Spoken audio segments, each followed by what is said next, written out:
Hello, welcome back to the Mr. Arsenal podcast for another match day watch along. And tonight we are back with the WSL London Derby away from home for the Arsenal against Emma Hayes' Chelsea. The last time we faced Emma Hayes in the league before we played in the cup final at the end of the month. First rehearsal for the cup final, if you will, as well. Bit of controversy going into this game, which we're going to get into in a sec. And before that, I'm going to put the teams up on the team for Arsenal up on the screen anyway.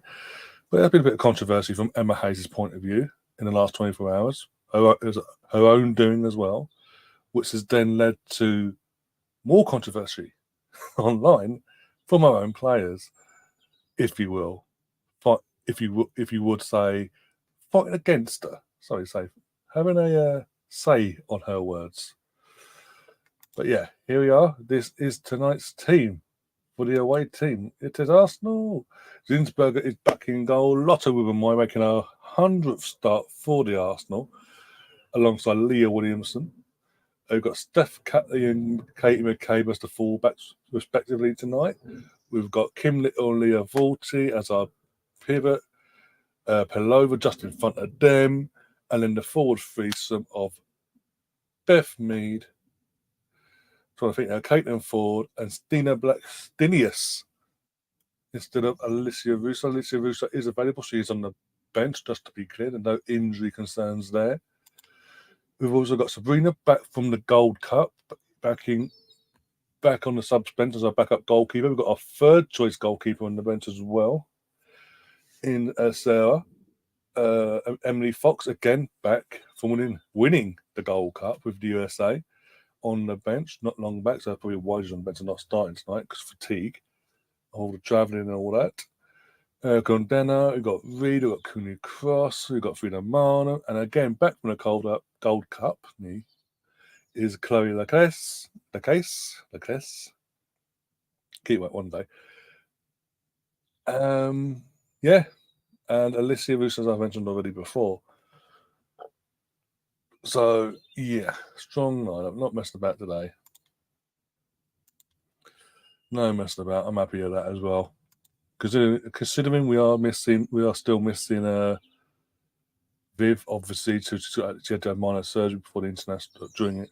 No, she's got to have it now, actually, just after the international break. Not during, because now she had to go to, we allowed it, knowing that she needed a surgery, that we allowed her to go and play for a country. That makes sense. And now we're not going to see Viv until potentially the final coming in a month, and even then that's a bit of a risk. Right, whilst I then go and do that, give me your thoughts, get active in the chat. Come over, if you're on Twitter, come over to the YouTube channel, the Mr. Arsenal podcast. Get involved in the chat. Get your score predictions in. Be an Arsenal fan, Chelsea fan, and neutral. Get involved. Give me your score predictions. Who do you think the stand-up player it's going to be? Also, give me your thoughts. I want your thoughts on Emma Hayes' comments on player and player relationships in terms of dating. Because Jess Carter's had her say, online, publicly. She's starting tonight, but she's had her say, along with a couple of other Chelsea players. So this could be an interesting one. Jesus Christ. Oh dear, Emma Hayes doesn't make it easy for herself, does she? Oh dear, you got to laugh. There we go. Let's get the teams up on here for them lot, including this mug. So we've done that. Let's do that. Let's do this.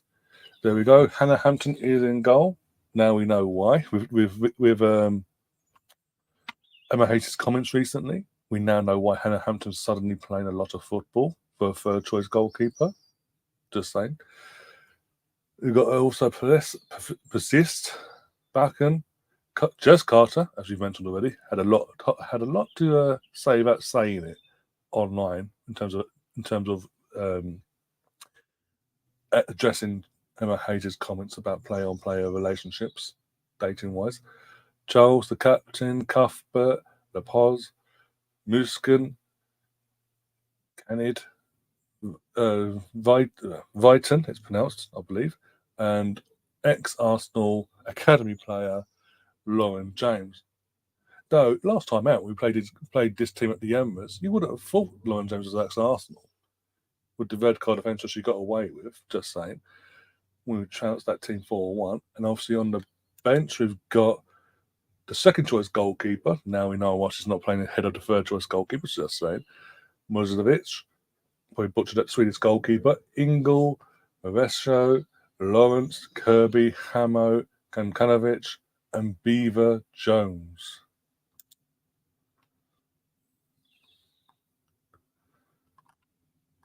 Let's pop into the chat quickly as well. Get your everyone who's in already. Got Catherine in the chat. We've got Pinky in the chat saying like the old times. It's been a while here. It's been a while since you've been in the we've both been on the stream at the same time. As me hosting it and you coming in the chat and all that. Been a while, yeah. Oh dear. Oh, Tom's in the chat as well. You pot of sauce. Alex is in the chat as well. Big up, Alex. How you doing, my friend?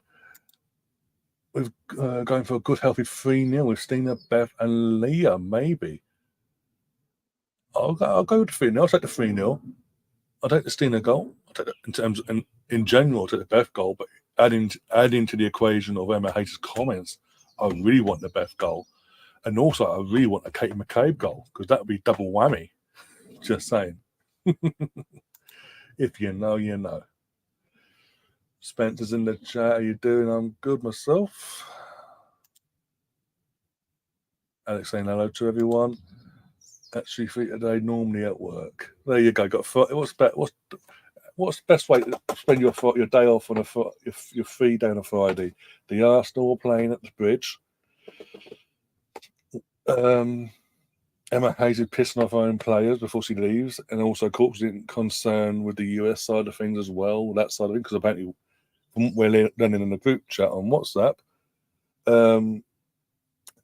Apparently, it was a question from Emma Hayes, a sort of requirement, if you will, of how many players were dating each other in the team.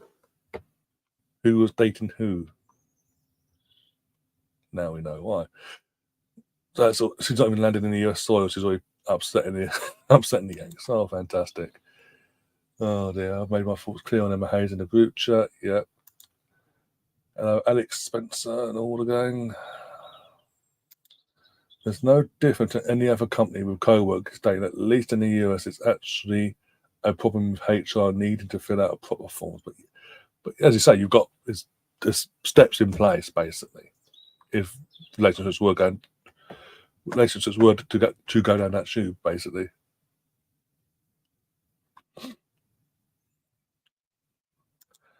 If I had to choose a chess player to be in my team of war games, I'd choose. I don't think she's back yet. I still don't think she's back. She's not on the bench. Or no. Oh, she's been out forever. She has. Feels like it anyway. A Beth goal, Katie McCabe banger, or a Leah set piece header. Again, you take them all day long, don't you? As long as we win, that's the main thing. Get the 3 points. And as I said to Gary earlier in the Champions League reaction to the draw and all that, goals. Get that goal difference up, because we need to get that confidence up. Because now we're now at stages of the season. Not only do we have to win this game to stay in a title race, but the confidence needs to be bolstered like you wouldn't believe, because we now need to beat the teams that we're losing against that's put us in position in the first place.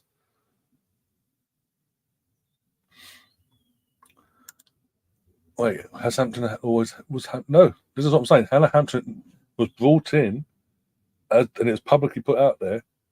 Emma Hayes publicly said it, by the way, when they signed Hannah.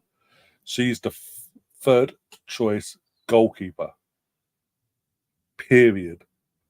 And out of nowhere, she's suddenly getting games.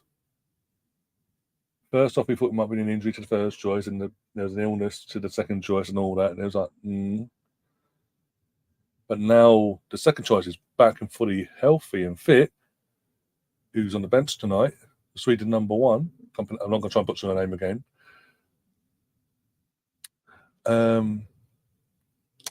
Yeah. And you then add into the equation the comments made by Emma Hayes yesterday in her press conference, it's starting to make sense how suddenly, out of nowhere, a third choice goalkeeper could suddenly be the number one, effectively. Out of nowhere. When the number one hadn't done anything wrong. Number two hadn't done anything wrong in terms of form. But Jesus, now we know why.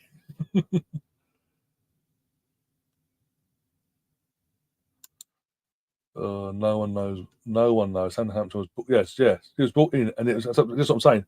Emma Hayes made it publicly clear, verbally. The video's out there. She's a great third choice goalkeeper. Not first or second, third. Just saying. It's just. Oh dear, we've got Eric in the chat. Hello, Eric. Says hello. I'm hello. I said hello back. Catherine says, "All I want is gold." Millie Bright better than Martha. Bloody hell. Matthew, how you doing, Matthew? Hello, people. Hoping the ladies can do this. Yes, we've got no other Arsenal this weekend, so this is our only.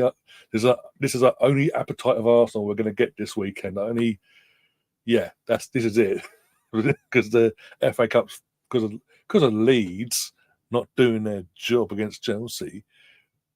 We don't get to play a game this weekend, the men. So it's just like, okay, don't let us down, girls. Basically, no pressure. Most get Arsenal Van Dormes. Yeah, Daphne. Yes, the Aston Villa goalkeeper at the moment. She was brought in this last summer. You know what? I know it's rumours at the moment, but you know what? As rumours go, if Arsenal aren't to get Mary Earps, I wouldn't mind Daphne being brought in as our goalkeeper, to a number one long term. Obviously she has more long term longevity at the club in terms of her age and all that. And she's not a bad goalkeeper. She's a good goalkeeper. She's a really good goalkeeper for her age as well. She's just for this season. She's obviously, you look at the defensive around her, not that top, with all due respect, brilliant compared to us. So you take her out, put her in this team. You never know. Well, hey, could be on to a winner here. Someone mentioned this the other day when these rumours came about. The last time the Arsenal ladies, women, won the WSL in 2019, we had our number one goalkeeper was Dutch. It wasn't Zinsberger who was our number one. Just saying.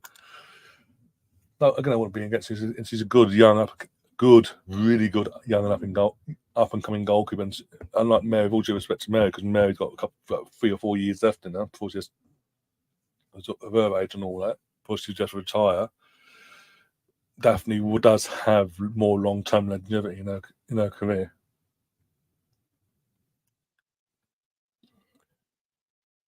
If we win or even on points, but then that's a lot of goals behind and goal difference that really can't cut. Need to really cut into that. That's what I'm saying. We need to start that tonight. We need not just a clean sheet tonight.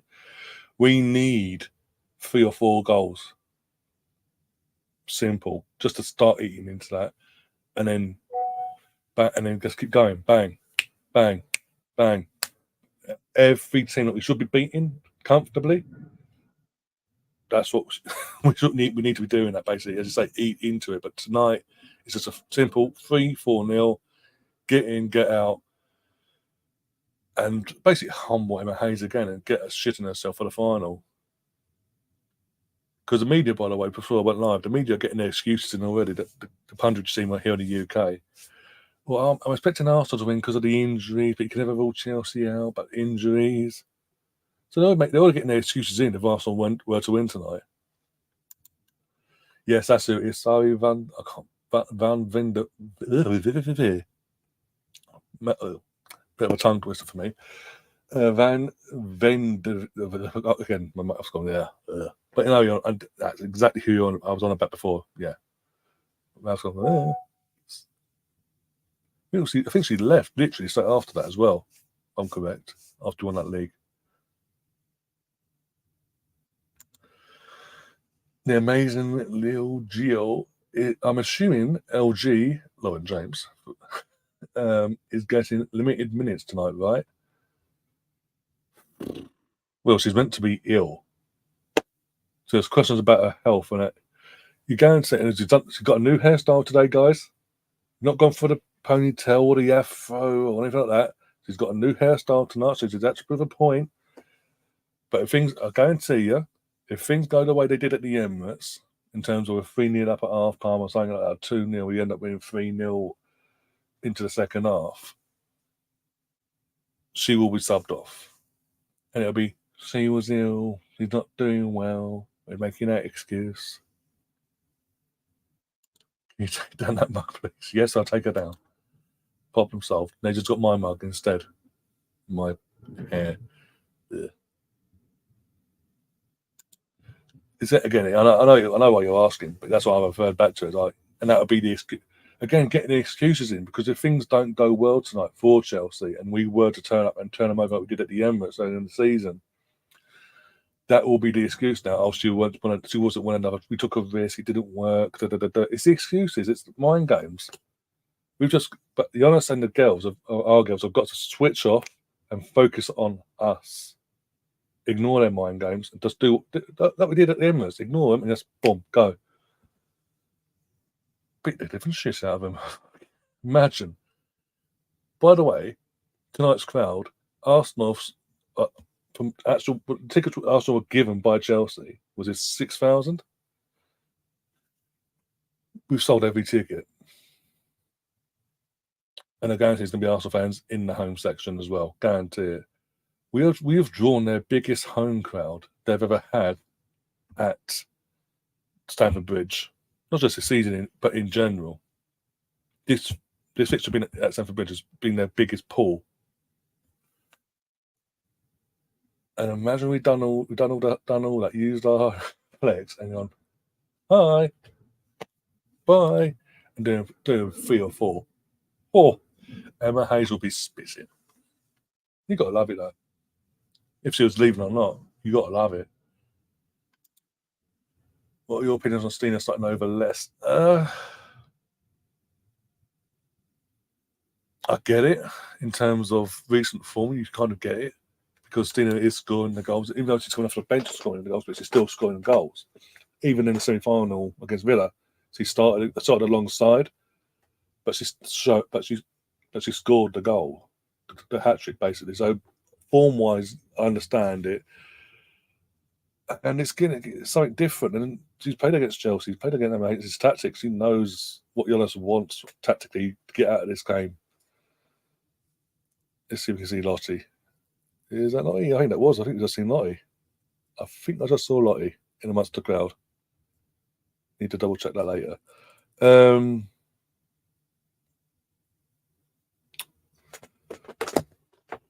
What was I saying now? Oh, dear Stina. Yeah, I'm happy. No complaints in the terms of form. It makes sense, and it's still got roots. If anything, this might be the prod that Alicia needs as well to get herself out of her backside and get her form going as well. I will say, I'm going to say this now. It's no coincidence that Stina's form in the last 12 months plus, since January last year, basically, when Kelly Smith walked through them doors as a part-time coach last season in January, before she got made a full-time coach back in the summer. No coincidence. She came in along with the rumours of Russo, and suddenly Stina seemed more settled and is more consistent and more ruthless and less offside than she was before. So you've got, yeah. Again, I can't on that. I really can't complain. If Stina wasn't in form and she's been randomly started tonight for no reason, you'd be asking questions. But you can't really have a go at nothing. But look, it is what it is. No betting open yet. Calm down, Emerson. Calm down. Jesus.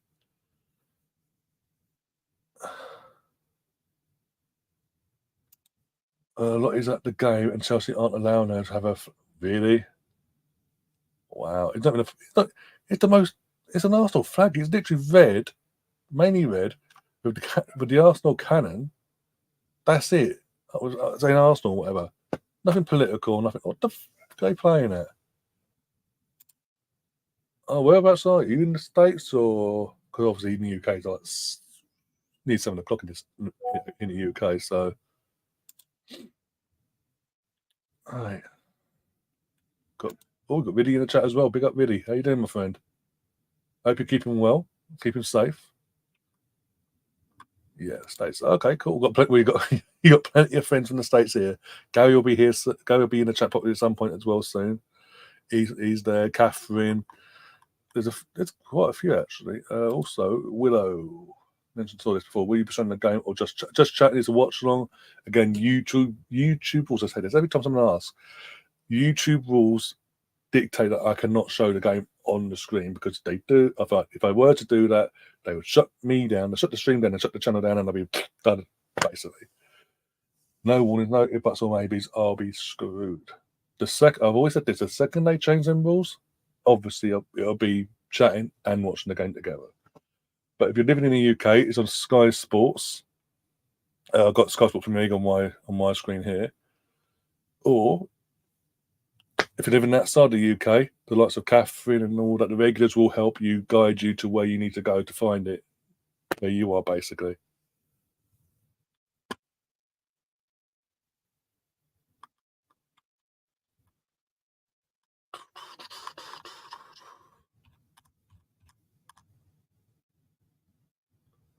There you go, Paramount Plus in the US as well.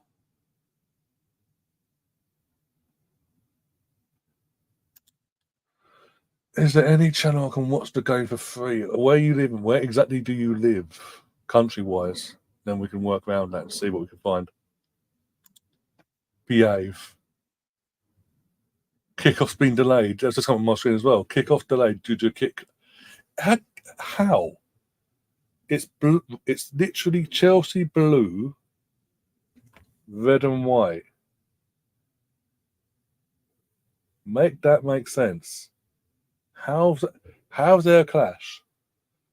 And even if Arsenal, the girl, if our girls are wearing the women's away colours, it still doesn't clash with blue. What the hell are they on about? Kit clash. Even the goalkeeping side of things, like the goalkeeping kits, our choices are black, the green, the lime green, and the blue. Chelsea have that greyish one. Where? But maybe the pink and blue on Arsenal. But even the pink and blue, but even if it is, as I was saying, even if it is that kit, how does that clash with the Chelsea blue? That makes Jesus Christ. Make that make sense on my days. I live in the Netherlands. Oh, okay. Oh, trying to think. I can actually I actually do know someone in the Netherlands who lives in the Netherlands. He'd be watching this game as well, so I'll check him in first. Oh, there you go. International. We're going international today. Well, hey, usually just the States and the English and all that. South Africa or something, African nations respectively. Catherine's mentioned while I ask my friend on WhatsApp quickly. Catherine's suggesting design, whatever you want to fucking call it. Check there. If not, I will let you know. What a joke! Fucking kit class. It's fucking blue. It's Chelsea blue and fucking red. And even if it's our away colours, it's still pink. And it's light pink and very, very light blue. Make it make sense. Jesus Christ. Right.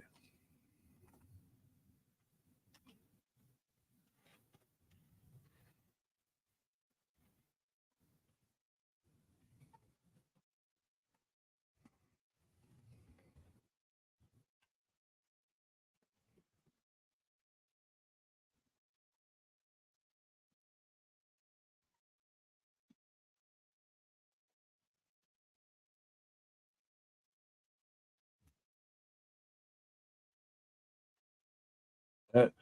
Right, I've sent a message to my friend.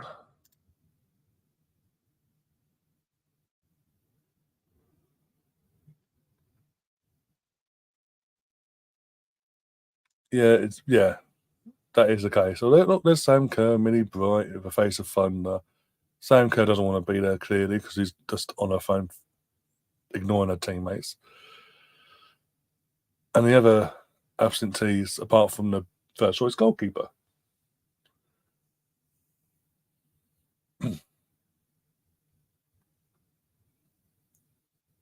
Chris, the West Ham / Liverpool fan, does anyone know it's not an Arsenal? He's not an Arsenal fan. He's in the chat. How you doing, Chris? How do you feel about your draw, by the way, in the Europa League?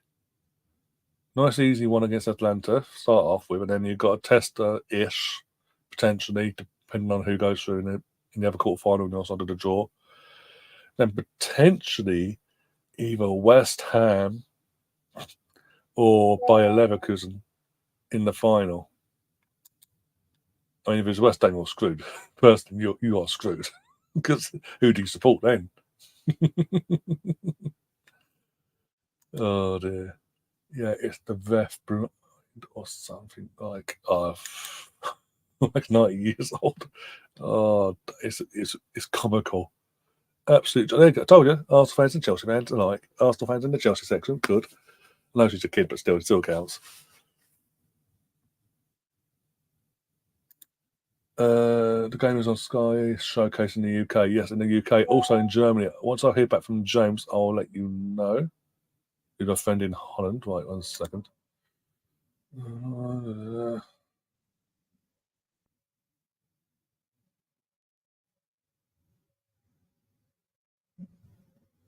Okay, right.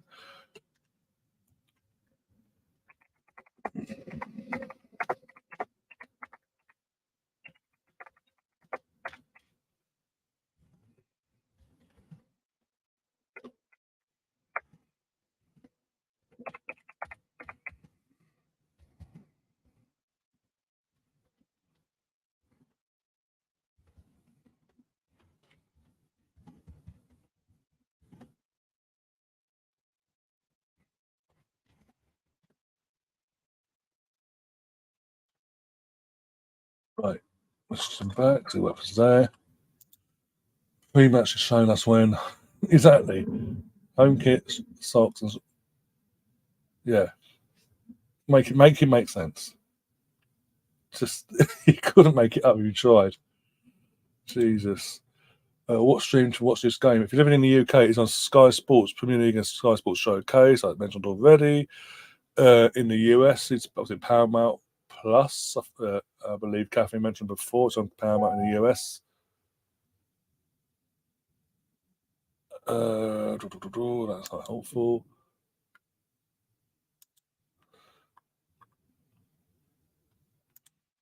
I've got no sound on, so unless people tell me in the chat, no one's told me in the chat. Someone says in the chat why, but yeah, as in how long for. You'd think. I mean, you'd think the fans are there, like just do something. Everything's out and ready to go. Just play the game.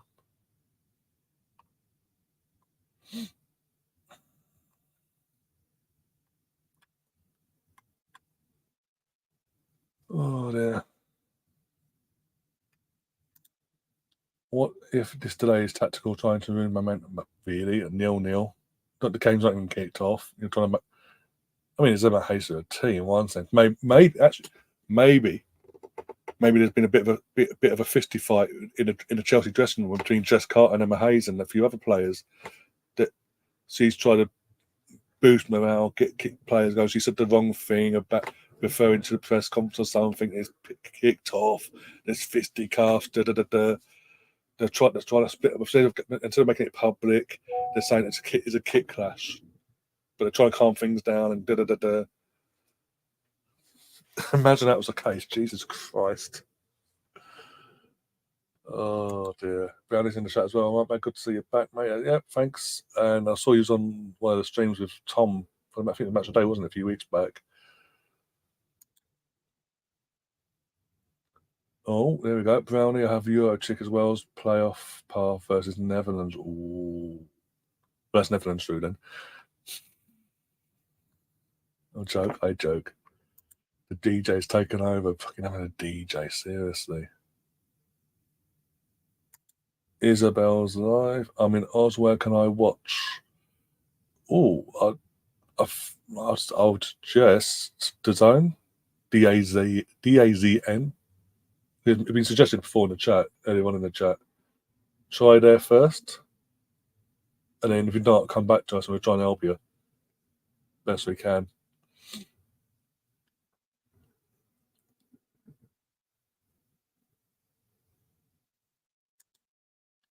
It's not behave. They need to vet. The red sock's not the what. Is that genuine? Is that actually true? Or are you just assuming that's the case? That can't be true, surely. Is that bad? They're going over what I start.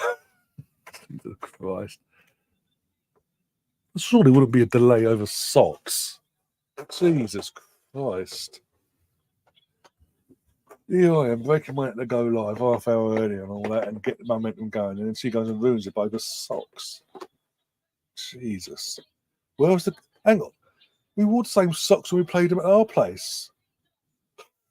And I guarantee their socks that they wore at our place are the same colour as what they're going to wear tonight. So what's hardly a kit class socks? And it's socks anyway. Oh my God. You're hardly going to look at look around, looking for a teammate and go, forget what they're wearing in terms of the shirt and the shorts. The socks match my socks. That must mean they're on my team. This ain't fucking primary school kicking about on the field.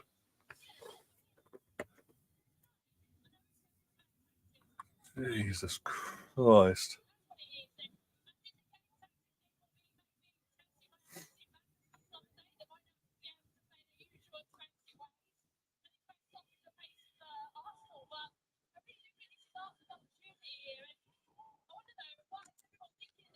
I suppose you're saying it's indefinite.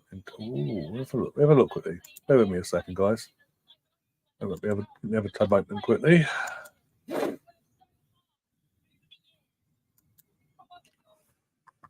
Socks have been delayed for an indefinite period due to a kit issue. Socks. It's socks. I might sound like an old man here. I remember 30s of crying out loud. I might sound old and grumpy here. But socks, is that the issue? Cotton. The colour of cotton. Let's forget the torso, what they're wearing on their torsos in terms of the red and white and the blue for the other team, and the blue shorts and the white with gold trim and red trim and on our girls. Let's forget that. That doesn't clash. That's cool. But the socks, that's a deal breaker. No, call the game off, end it all, done. What a fucking joke.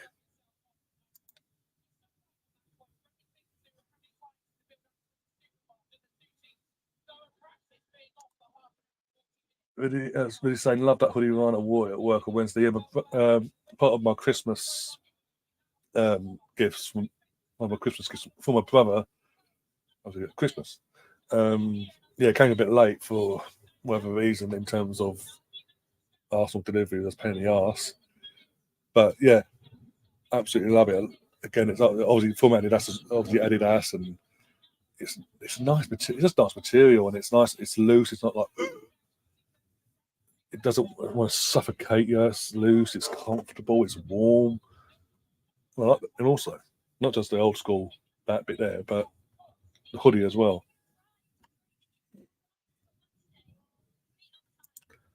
This is what I'm saying. This is a joke over socks. All this over a pair of socks. Are they taking the piss?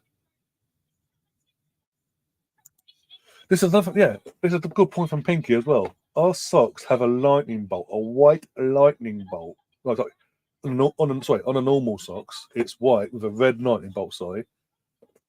So where's the clash? This is pathetic from Emma Hayes. I'm sorry. This is pathetic.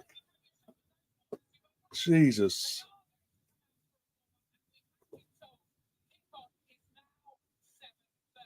As Emerson says in the chat, the kickoff's now been moved to 7:30. What a joke. Oh my God.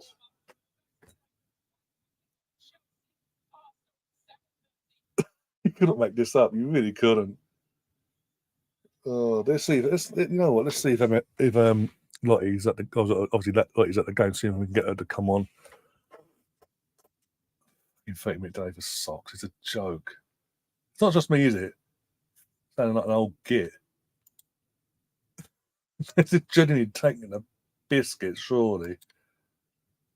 Looking socks. I've heard it all now. I've genuinely heard it. I've never heard something so ridiculous in my life.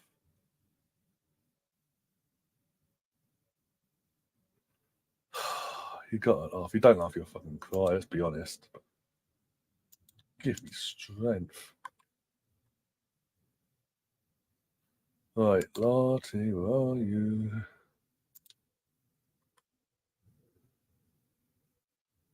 I loved it. Sorry, it's Catherine. I was just seeing one of your posts on the group chat from someone on Twitter. Scrap everything. Giannis is wearing his long coat. Pray for Chelsea. Oh dear. Gotta laugh.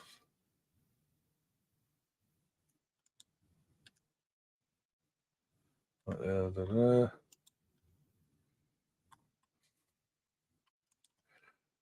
Oh dear.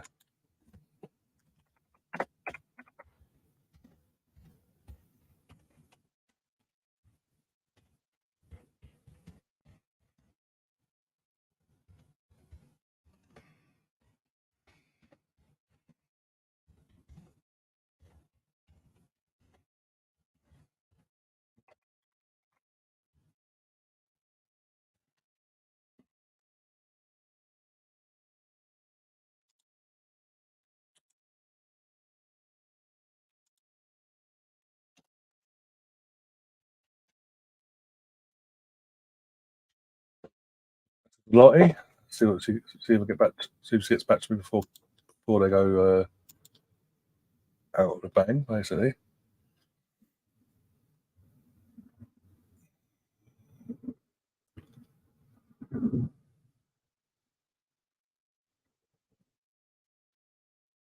updates and chat, and just a general blow for blow of what's going on. Yeah, Catherine's saying anyone in the US is Paramount Plus. Obviously, UK, Sky, and all that. Europe, my friend hasn't got back to me yet in terms of Holland. Australia, try DAZN. I think Catherine mentioned it earlier. Try DAZN. If not, uh, whatever sporting channels do you have over there? I don't honestly don't know in terms of what you have over in Australia. So I mean, it might be different. Is it not different outside of the UK? Because obviously, Women's Champions League used to be only DAZN, and now it's obviously DAZN and Discovery and all that. Which is Discovery Plus over here, TNT Sport. Honest, again, I'm English. I live in the UK. I don't know what the norm is for Australia, Germany, and things like what the norm is to watch games in your countries, respectively. Even the kickoff's been moved to 7:30 over a pair of socks. I kid you not. You couldn't make it up. Jesus Christ.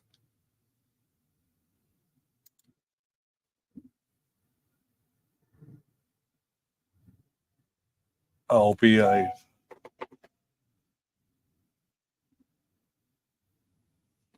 Lottie just messaged me as well. They've made.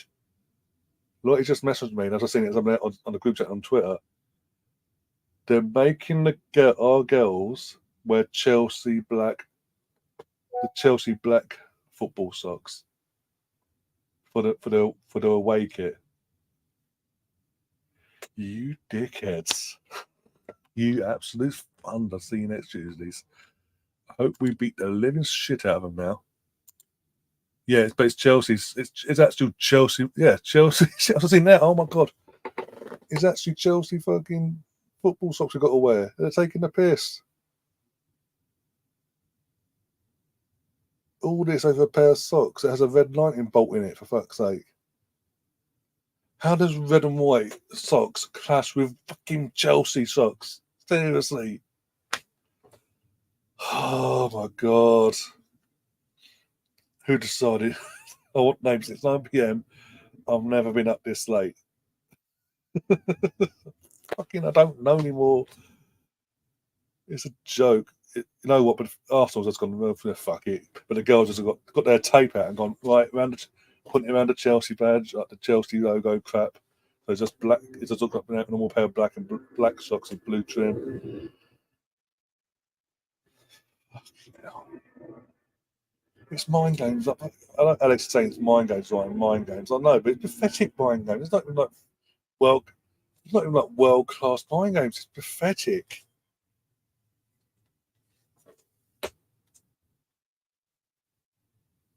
Oh, there you go. There you go. Matthew says there's a women's football website on YouTube that sometimes stream, but they don't seem to be doing this much. Well, you say that now. Probably been put off because of the delay and all that.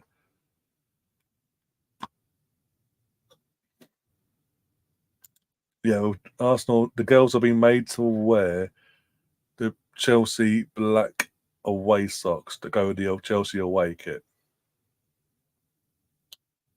for whatever reason. The irony is the socks that they're making us wear is all black, but it is that a big chunk of blue going around the top, which is Chelsea blue. So surely the blue in that blue could clash as well. So this will confuse the Chelsea players because now two teams wearing Chelsea stuff on their legs. That'll confuse them. They think they're away. Jesus Christ. Oh no, in terms when the game gets underway, there'll be a I'll put a scoreboard up anyway, and then if anything happens, you'll see the scoreboard change obviously throughout the game. And obviously, because people like yourself that can't not able to hear, I'll put who scored as well. If it's an Arsenal player, I'll put who scored as well.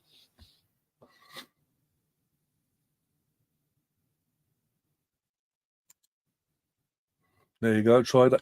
For anyone living in obviously Germany, Netherlands, Australia, you're still in there in the chat here. Check this out, and then come back to us if you ever need luck or not. I can't believe I'm losing my mind on the socks. We should be literally 90 minutes into our game here. I hope we're ignoring these mind games, by the way, and just going, you know what, yeah, whatever. We come out and beat the living shit out of them for doing this to us. You know what? When it comes to the final, because we're the home team for the final, by the way. When it comes to that final,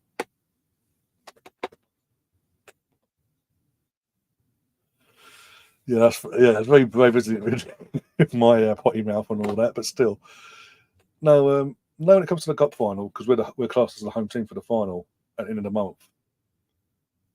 Get everyone there, just get everyone there, wanting you and all that, and on the day go. Them shorts clash with our shorts. No, can't have that. Back off. You got to wear our gear now. That shirt, it's too black and blue.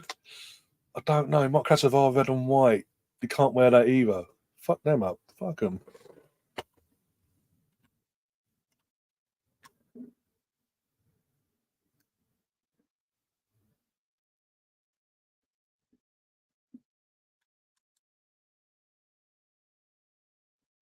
This is an absolute joke. Chelsea and the Chelsea away socks.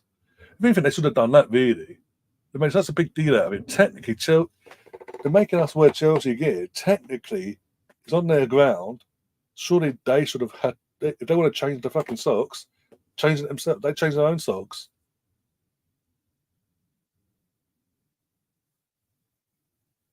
What do we have to change? We're the away team. We've done nothing wrong. It doesn't. Red and white doesn't clash. Period. It does not clash. But if anyone had to change their socks, it should have been them. If they're complaining, they should have had to change them. It's on their turf. It's their merchandise. The shops probably. They should have had to change their socks, not us. Fucking joke.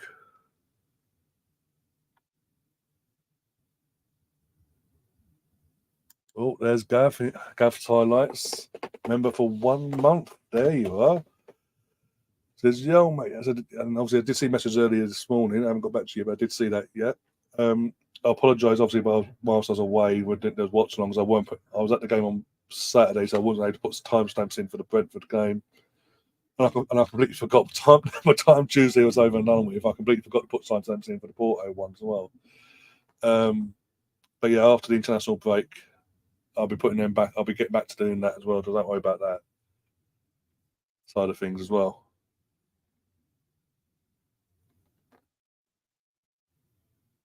What's our socks change again? What's our socks change again at halftime? Yeah, to the red ones. Yeah, exactly. Arsenal wearing black socks. Yes. So basically, if you've got headphones in, put your headphones in quickly. Basically, 5 minutes before kickoff, exactly 5 minutes by the way, the game was delayed due to a kit clash. It has emerged that Chelsea believe Arsenal's white socks with the red thunderbolt in them clashes with their Chelsea socks, or whatever that is, white with a bit of blue or whatever. And there's been a massive kick-off over it by the looks of it, and we are having to change our socks and having to wear the what do you call it? The Chelsea away socks. Make it make sense. If they're complaining, surely they should have had to change their socks. It's their merch for fuck's sake from the shop, probably. Why don't they have to wear their change their socks? Why is it gonna be us? They're the ones complaining about it. It's fucking white with a bit of blue and white with a big red chunky thunderbolt. Eat 4 of them, by the way, either side of the sock.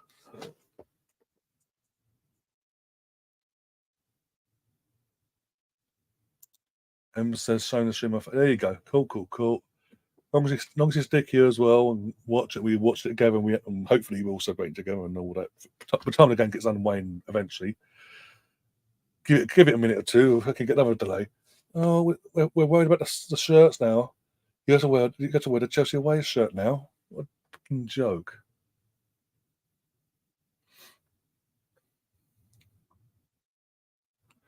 Yeah, no, I did notice that as well on your channel when I got notification when you before messaged you and all that. Was it Man United, Liverpool? Liverpool, Man City's clips that you put out.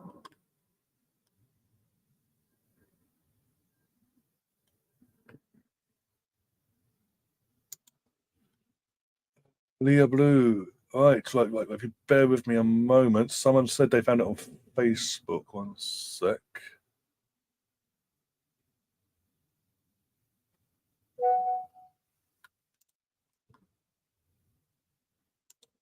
Catherine says women's football on Facebook. They have a pink logo on the stream, and then women's football YouTube as well. And just let us know once you've done that, come back and so someone did say they found it. One sec. But yeah, go and check them channels out as well. And we've them pages on Facebook or whatever. As soon as you find it, let us know. And yeah, it's the Chelsea black socks. Someone in chat, because I think little Geo can't hear us, so or can't hear me. So can someone in the chat explain that it's a Chelsea socks to her, basically? The Chelsea away socks, sorry. Teams in the tunnel catch you at halftime. Yeah, no worries, mate. Eventually, we got there eventually. Are you listening now? Okay, I wasn't sure if you were listening or not. So yeah, it's basically the Chelsea away socks. Because apparently white with the red thunderbolt clashes with Chelsea's blue socks, apparently. White and blue socks. White and blue, red and white. I mean, white and red. I can see where they were coming from if you think about it. Fucking joke. What a joke. Sorry, what? No, sorry. White with gold trim and black trim. White, red thunderbolts. Where's the clash? Fucking joke. Yeah, we was meant to be playing you and the men's as well this week. Yeah, it was meant to be tomorrow at 5:30, but obviously Leeds failed to do their job in the FA Cup and decided we needed a week off, basically.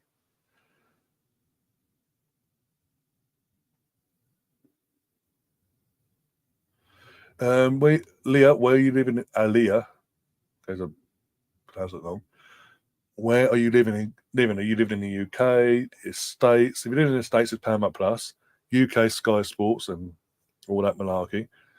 And then obviously outside the UK, you're looking at obviously that's a DAZN or Facebook or etc. etc. There's certain channels and pages where you can find it. It's football, not fucking tell Emma Hayes that she's the one that fucking had a kickoff 4 minutes before kickoff, the initial kickoff time.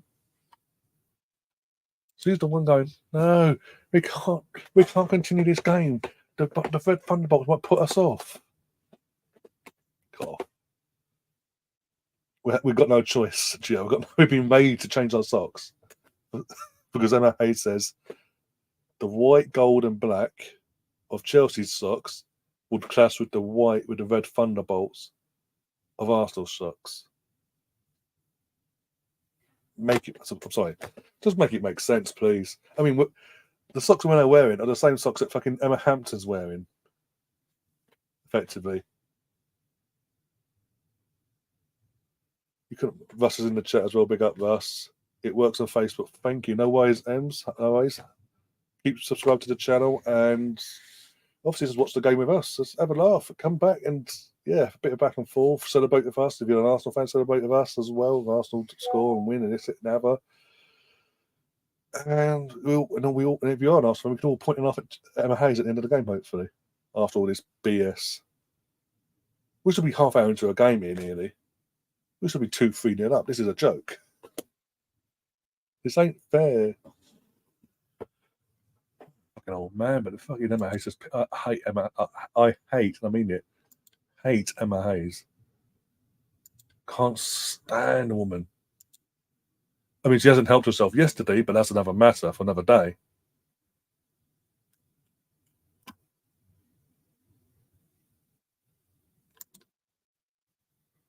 Oh, days.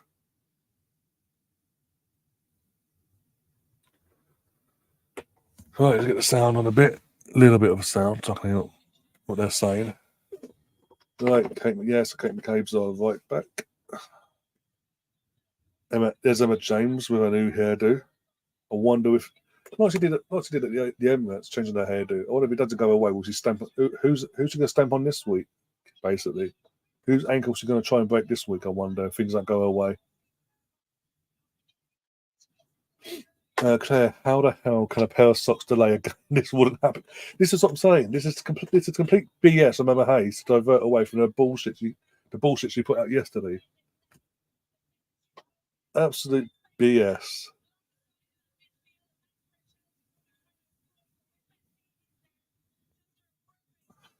We just got to switch off, and it's really a mind game from Emma Hayes. We just got the girls, our girls, and honest, I've got to switch off and goes, no worries, just do what you want to do then. we'll kick your ass. Make us swear whatever you want. We'll kick your ass either way. Hypeman TV says, do you have any predictions for this game? Catherine's gone for a 3-0. I'm going to go for a 3-0 as well. I can't stand a woman. I cannot stand her. I hate her. You know what we are going to do? Fucking betting as well. Fuck it. We're going to do first hit the score and everything. Fuck it. Come on, let's get it going. Apologies to the young ears in the chat. Might close you. And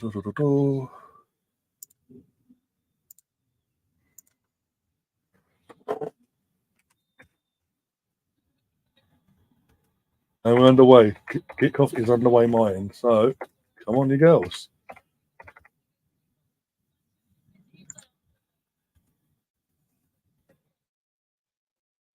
I have fucking black socks.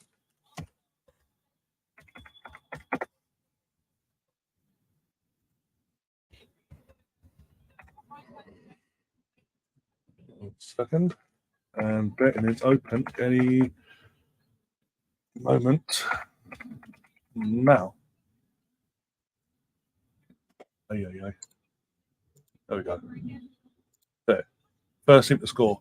It's your first bet of the day. That bet is open now, Emerson. Go do that again. Emerson, do that again, basically. That's some real fuck my head. Put that way. But I'm not fucking in the I'm a fan. That's just pissed me off, really. You got Lottie's gone to the game as well. She's pissed off because not only did the reason to delay, but she took her flag and they took it off her. They genuinely took her flag off her. It's not a political flag or nothing like that. It's an Arsenal flag, like that, but red and white. Make it make sense. Hypeman says Arsenal, Russo scores first. Russo's not starting. She's on the bench. It's Stina up top. Oh, Catherine's gone big. Got 2 bets on so far. So Emerson, your bet's now on as well. Don't know why you're going for Chelsea to score first, but hey. No, not Emerson. Emerson, put your bet on. You need to put your bet on? Or was it Gav? One of the two. Gav, if you're in the chat still, quickly redo your bet, but put Chelsea or in block capitals. I can tell you've actually got that amount of coins anyway.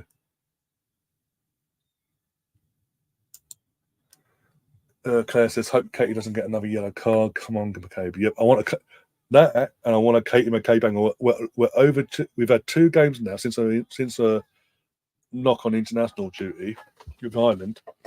We've had no. Gav, Jesus Christ, everyone's trying to hit my head today. We've had 2 games since then where we almost had a Kate McCabe banger in both games, but denied by the goalkeeper, respectively, or block. So we're overdue by 2 games now. This is the 3rd game of a Kate McCabe banger, and especially with Emma Hayes and what she's had to say about relationships and all that within the team. I want Kate McCabe to do it even more. Because of all the players in our team that don't give a shit for the consequences, she will rub it in Amaze's face. Right, let's see if that's on the way. Let's have a look. Let's have a refresh. It might be Emerson has to redo his bet. Let's have a refresh quickly. Yeah, it's Emerson. It looks like, unless you haven't got 1,000 coins. Have a look. Loyalty. Looking for person. Where is he? Page of this bullshit to go through now. I've got that. So that minute.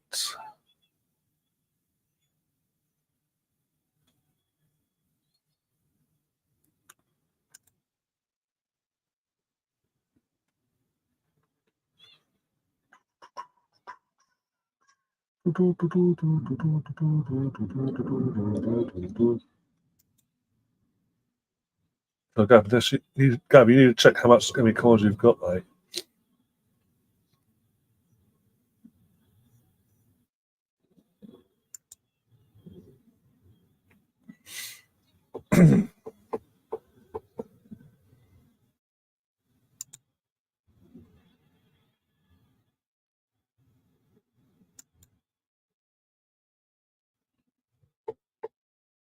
Right, Gav, if you're sorry, where is he? Okay. Oh, you okay? Then come off my phone. All right. It might be Emerson. It must be Emerson then. Hope we're good. North London forever. Red circle emojis. BX is in the chat as well. Big up BX. Claire wants another hat trick. Of course, back-to-back hat tricks for Stina. Look at the first goal underway first and then go from there.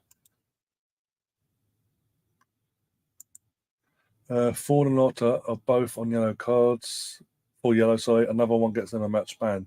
Oh, is it not like the Premier League, like the men's team? Well, at this point, it's now gone from that 5 threshold to 10. Poor passing again. That was poor from Leah Vorti.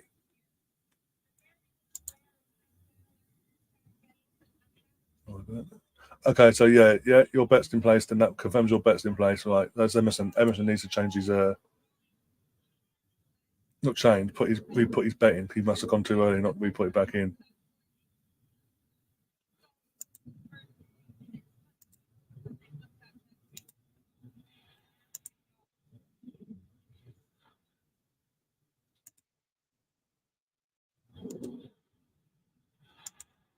Oh, Chelsea in attack here, ball in. Get rid of it. We'll clear them on games of work at the moment because we're playing shit.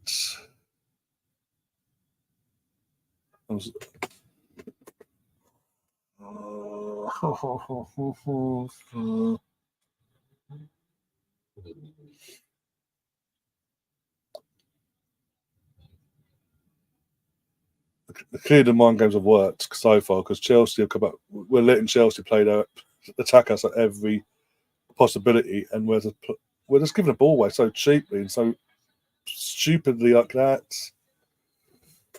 Oh, fuck's sake. BX put a better for 400 as well.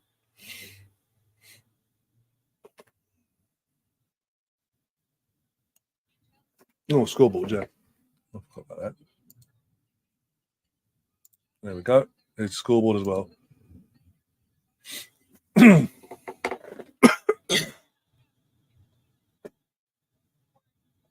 Yeah.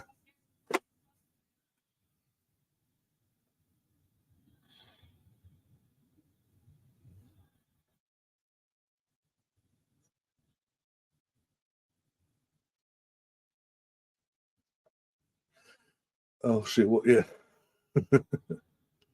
Gav says, "Oh shit! Yeah. What do you think about getting Brighton and City and City get Madrid?" I mean, City Madrid's become a 3 years in a row. Was it 3-4 years in a row now? That's a thing now. That's a fixture now. That's a thing in the diary now. That's guaranteed. Jesus Christ! I mean, it's not going to be as easy as people think with City either. With City versus Madrid, that's going to be an interesting one. I think that's going to be a lot closer than last year. Put it that way.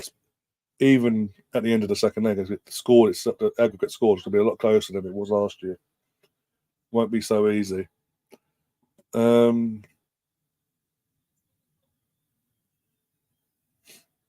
I'm not. You know what? I take it. I said earlier because I did a live reaction to it as it was happening. I said to Gary earlier that if we were save from Hannah Hampton.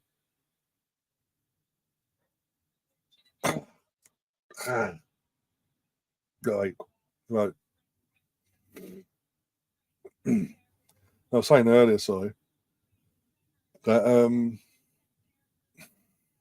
out of the potential big uns, our rivals, if we're going to get one of the rivals like Bayern or Madrid or City in the quarter final, I'd rather we got Bayern because they're beatable. They've shown this season domestically and in Europe they are beatable. If Man United can obviously in the away game, the first game of it all, can concede 4 goals but almost get a draw out of it, then anything's possible.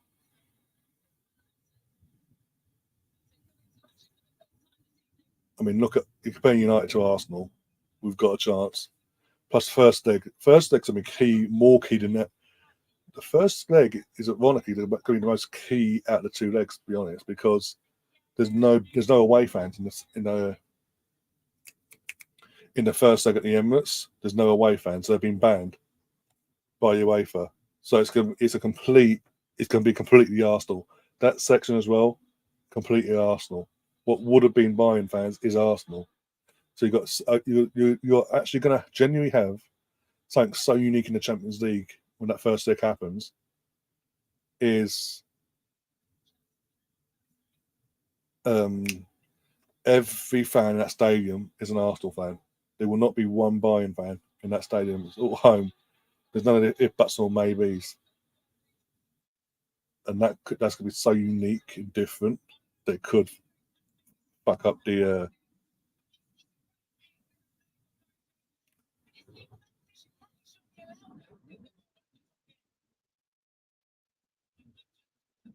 Well, I was going to say that, but yeah, going to completely that could be key, and we need to take advantage of that.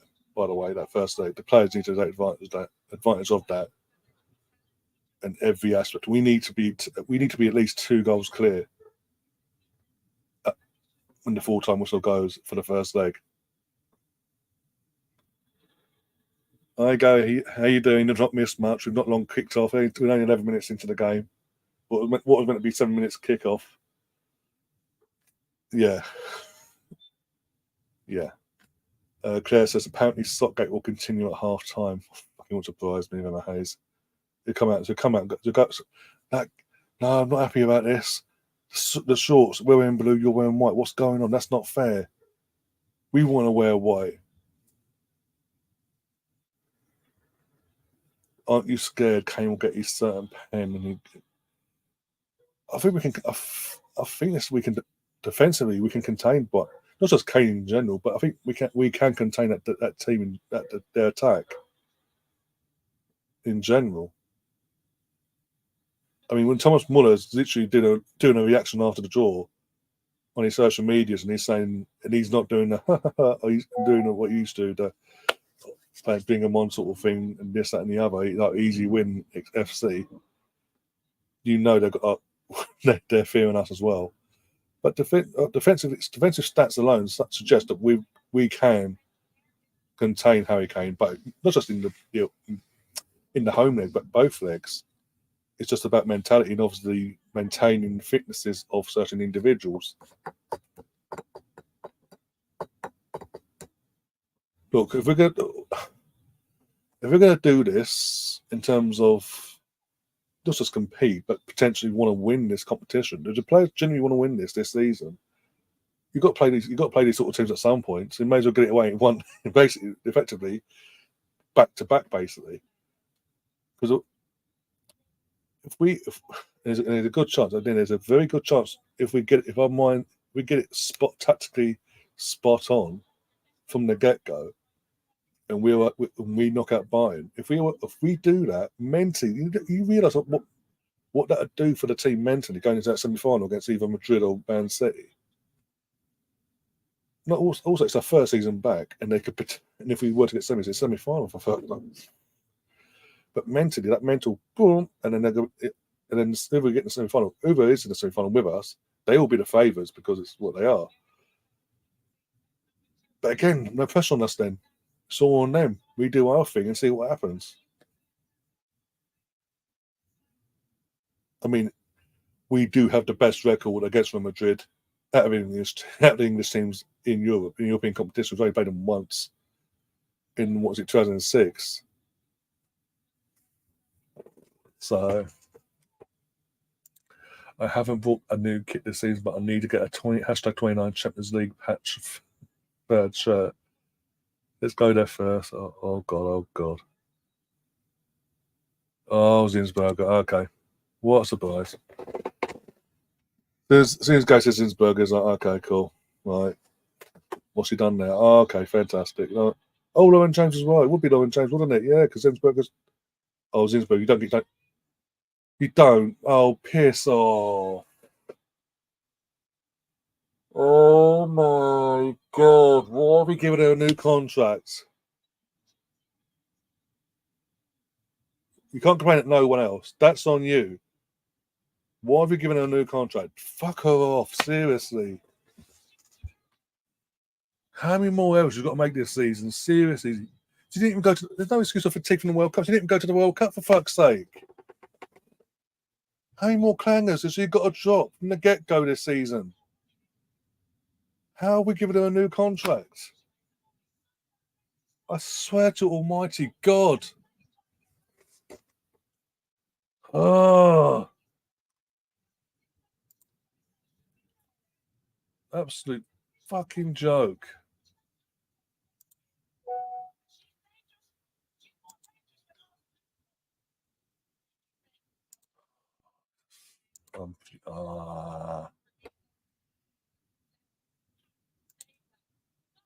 No, but I'm sorry, but I'm unpredictable. You can say I'm unpredictable and all that, but I'm sorry.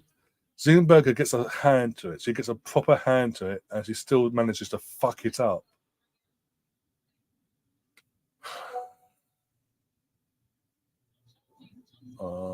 Yeah, exactly. 2 hands on the ball. It still go up the air and spins in. That make sense. Yeah, you go and break someone else's ankle. Try and make someone else's ankle in line.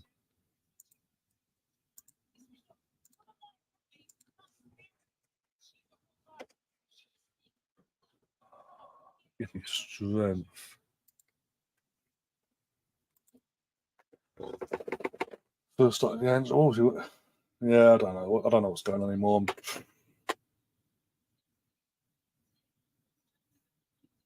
It just sucks being on D'Angelo. Yeah. Oh, don't. I'm sick of it.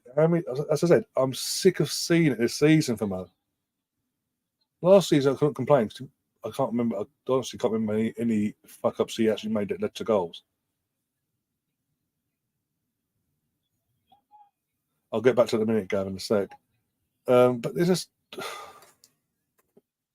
so annoying. So annoying. Champions League qualifiers, both the two one-off games that we played. In both games, she fucked up. Go on. Fucking there. She fucked up. She fucked up against the goal against West Ham. The winner. She fucked up there. Tottenham fucked up. I'm fucking sick of it. And we go and give her a new contract. I wouldn't mind wouldn't mind starting next season. She'll be on maternity leave because she's going to be a new mum. But we're giving her a new contract. For what reason? I don't care if we bring in another goalkeeper in terms of a new someone to take over. I don't care. Why is she going to be playing at our club? She's not good enough.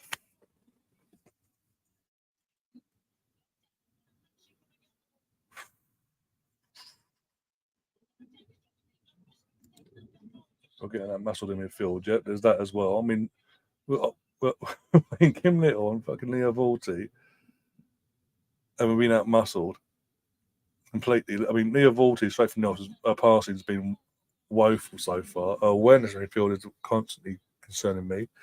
Then Bergen wants to do something stupid there.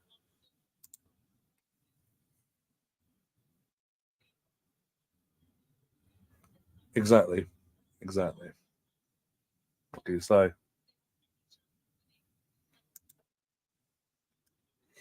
Oh, not much. I mean, Arsenal women have currently 1-0 at Chelsea. There's a half hour delay. The game that should have been kicked off 49 minutes ago was a half hour delay. We've got underway. We've let the mind games work. We're playing crap. And our goalkeeper just had a complete howler and made him go 1-0 up. Apart from that. Oh, dear. These are Ramsdale. I mean, no, with all due respect to Ramsdale, if he got hands to it, or both hands in this case, it wouldn't have gone in. He just tends to kick balls. He just tends to kick the ball at the fucking attacker and then it go in that way. Right, let's go back. Yeah, I did mention this before. Literally, in terms of the Emirates, is going to be for the first time in probably the Champions League modern era. You're going to have an entire stadium, two-legged affair. In one leg in particular, you're going to have an entire stadium full of Arsenal fans and no away fans whatsoever.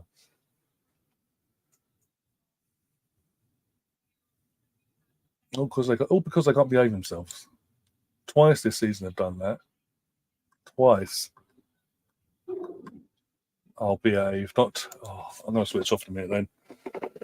Oh, this is going to be the opposite, isn't it? We're getting our fucking just desserts. Nothing's changing either. Look at where we're playing. Defenders. Why has Lotta come pushed so far forward and actually taking it further to get back in line with defence? And Kate is nowhere near to be seen. That was offside, but okay. 2-0, but she was offside. So it was actually offside. She actually stood offside ahead of Lydia Williamson. She's flicked it with her boot. She's standing offside. There's no one else ahead of her. She's offside, and The Lions woman's just gone, no, la la la la la. Oh, goal gone in. What?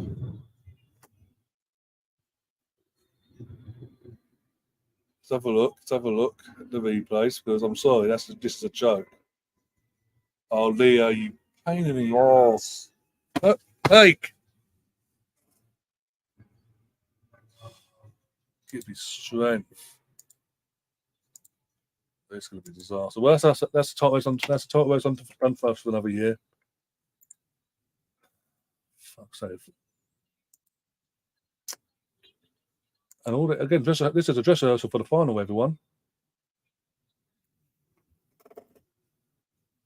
Yeah, don't get me. People on this channel know my opinion. Know my opinions of Sinsberger this season. I've not hidden my opinions on her.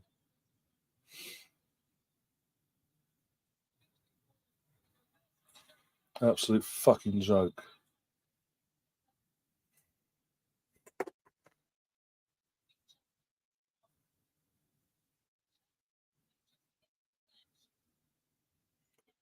Imagine all 6,000 Arsenal fans have fucking paid out their asses to go to this game, and you're doing what they did in the corresponding fixture in the season and not turning up, and you're just defensively and offensive all over the place. It's an absolute joke. We're 2-0 down in 20 minutes, for fuck's sake, after fucking bullshit delays, and instead of not letting it affect them, they've let it affect them. They've literally let the sock situation affect them.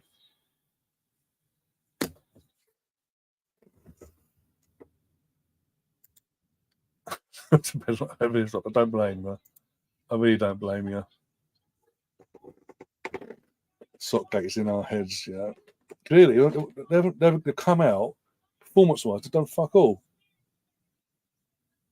They're playing within themselves. I don't get why they're doing it. How they've let a fucking pair of a situation of socks get in their heads to this level and let Chelsea dictate this entire game to this extent. It's an absolute joke.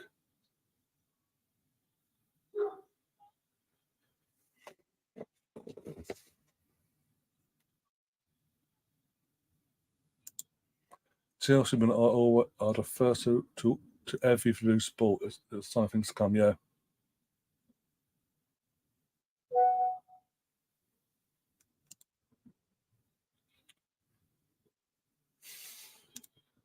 All in. I'll go with it. Don't start it.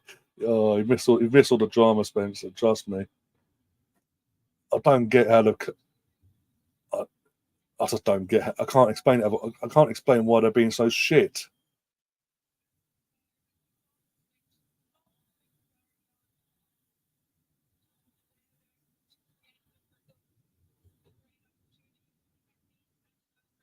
Tell me about it. At least you can go off and do your own thing if you want to. I've got to fucking sit here. I've got to sit here and sit through this bullshit for the entirety of what's the end of this game. Oh, well. 2.2 goal lead, yeah, but this is fucking Arsenal this season, trust me. To get women's side anything anyway. Free kick in Rosette. Shock horror. Who's got that in the away section in the shed end? Take the souvenir. Don't give it back. Just take the souvenir. Take it as a souvenir. Don't give it back. Fuck them. Fucking joke.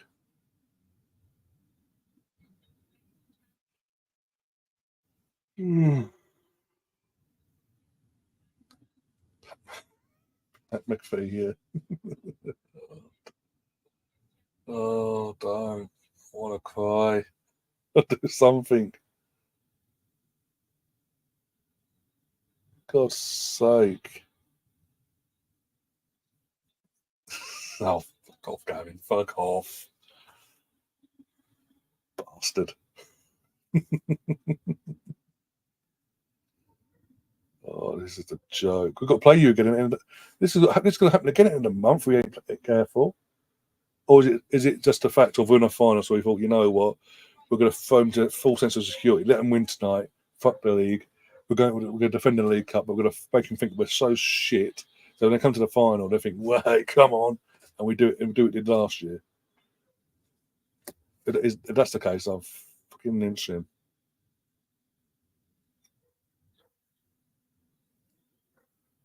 For now, Swade. For now, imagine Chelsea's women playing better than the men. It's for now. When Emma Hayes goes, and they've got, and you're entrusting in Todd Bowley, who hasn't got a clue about football, as is well documented, to replace her. It might go downhill a bit. It might balance things. Things might balance out. Blue is in our socks and money is our. Oh dear. Absolute joke. Why have I done this to myself on a Friday? Friday night, I'm not doing this.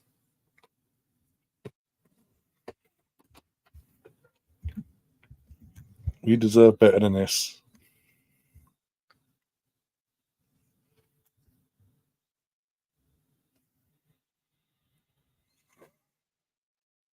You're over us. They are completely all over us.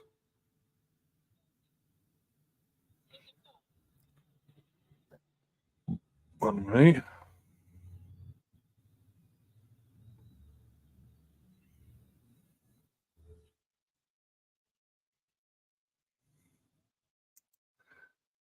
Sway Domain ain't doing that, but yeah, they're only 11th out of 20 in the Premier League. Yeah, not that bad at all. I mean, it could be worse. Oh dear. Yeah. No, I don't know. Confidence has gone. They're not even trying. Not even trying to get back in the game. You know what's going to happen. The first point of call, seriously. The first point of call at half, if he makes any subs at half time, will be like for like subs. It'd be Steiner for Russo, for example. Team up now. My end, anyway. He'll put Russo in for Steiner. He'll put Chloe in for Beth. He'll put Marnham in for Plover. He'll be like for like subs. He's too predictable. And because it's like for like subs, nothing will change.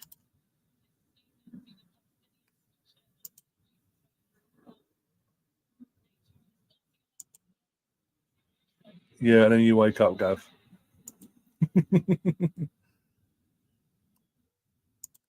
Then you wake up, Gavin. Jesus Christ.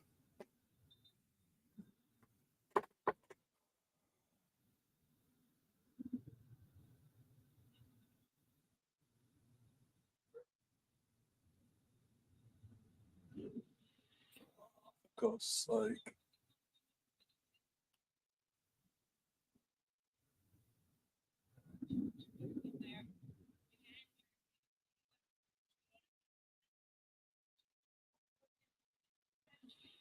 Come on.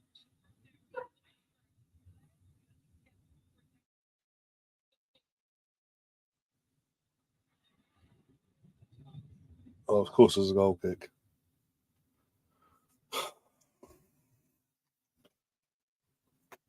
They're literally letting us have possession here, and we're still norsing it up somehow. We've been linked to Zavi with his sack parts. Oh, you know you're fucked then. And don't we go there? Oh, he's got football. He's done 2 seasons at Barcelona. 2 seasons? 2 and a bit seasons at Barcelona by the end of this season. And he's out of there. He's like, I'm out. I'm tapping out. I'm done. Do you really want your next? If Pops wants to go, do you really want your placement to be someone that goes after a couple of years, no matter what how things are going? I'm done. I'm out of here. See ya. Then you're back to square one again. Plus, I think he's massively overrated in my opinion. Just because he was a fantastic player. Why do people give things away in the chat?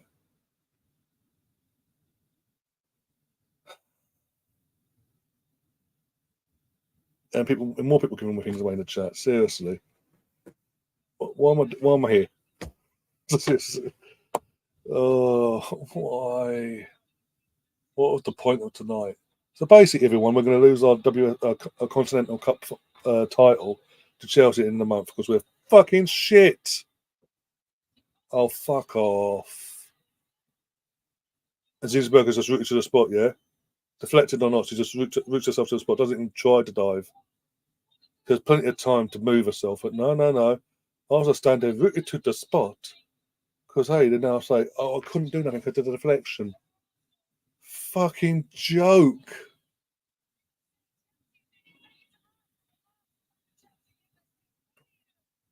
I don't know, Gav. That's the problem there. You've been historically going through so many managers, and this owner, I don't know. This owner has a clue of what he actually genuinely wants, because he went from obviously the manager he actually hired his first one was Potter, and his style of play is different to Potter's style of play, but it's hired him back to back,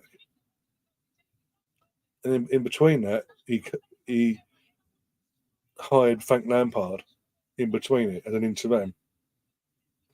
Who's different to them too as well.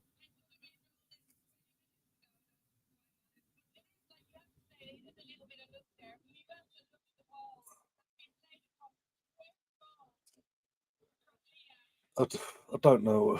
I'm deflated because of this, but in general, I don't know. I genuinely don't know, because it only needs to know what he wants in terms of style of play, and in general from academy all the way through. But he just seems he doesn't have a fucking clue.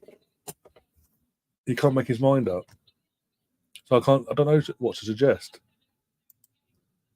In the meantime, I've got to change the fucking scoreboard to 3 fucking nil because my team can't fucking defend.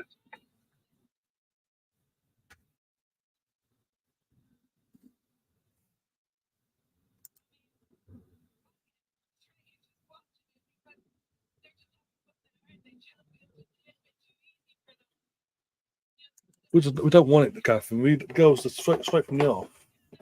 All jokes aside about Sockgate and all that, they just don't want it. They don't care. They're showing no passion, no desire, no nothing. There's no reaction. We went 1-0 down, no reaction. 2-0 down, no reaction. We're 3-0 down, and we're still making the same fucking mistakes.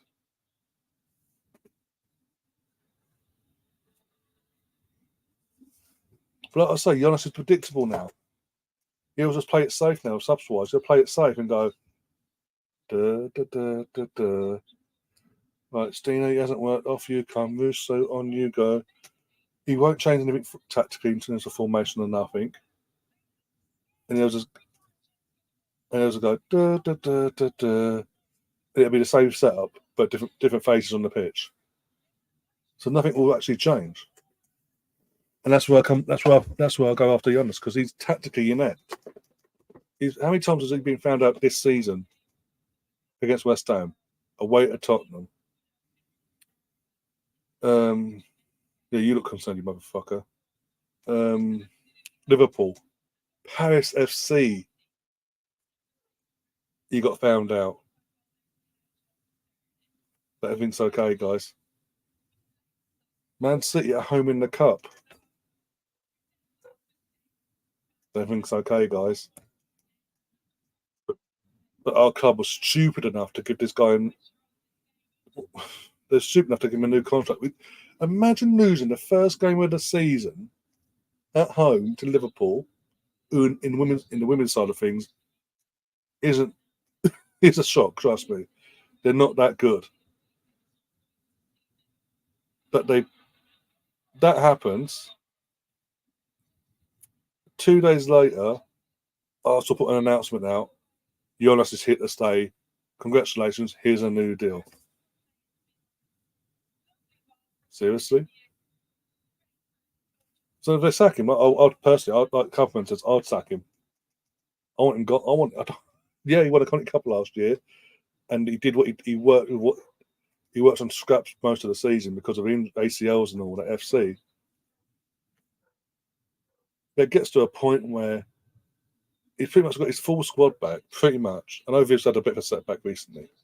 We've still got Laura to come back in the next few weeks.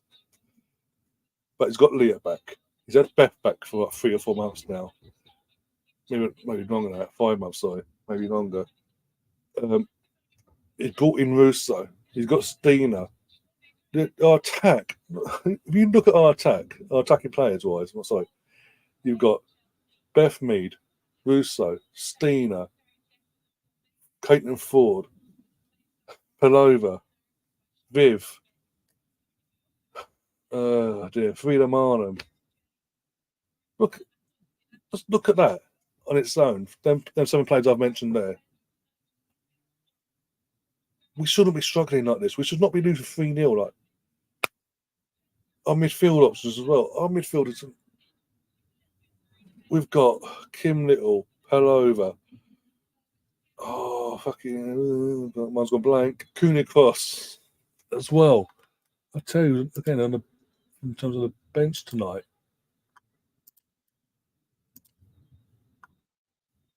So, yeah, Cooney.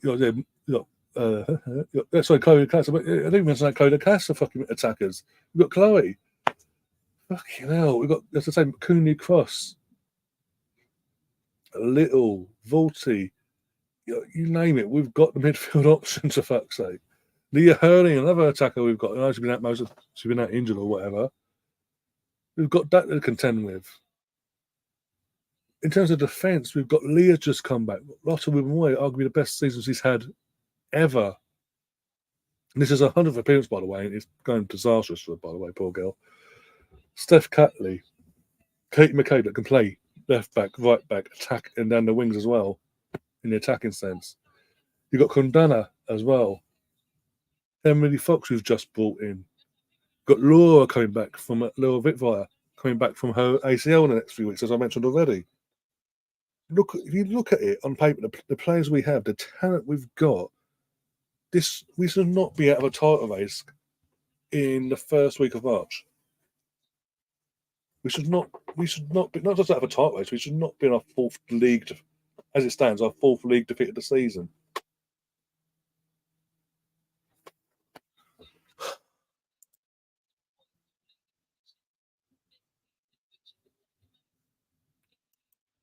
Yeah, they're basically, what Matthew says here, look at how they're outrunning us, outmuscling us. That's up before everything else. This is effectively what they're doing to us tonight is what we did to them at the Emirates. So why the fuck? And that worked for us. Obviously, we won 4-1 or whatever it was. So why the fuck are we not doing that tonight? Why are we allowing them to do the tactics that we put on them?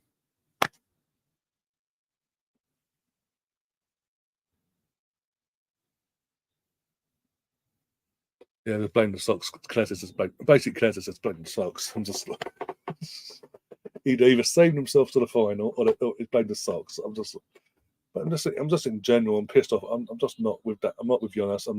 Zinsberger's had her time. She's made too many mistakes this season.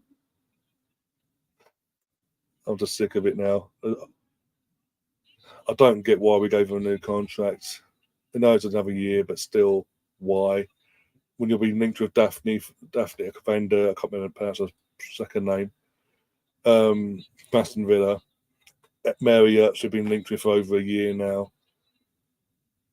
and making bids for Nick Satneva, and yet we're giving Zinsberger, current number 1, a new contract for some reason. I don't get it, because the current number 2 is a better option as a number 2 than what Zinsberger would be as number 2. And I wouldn't mind. Start of the season, Zinsberger won't be available for selection because he'll be on maternity leave.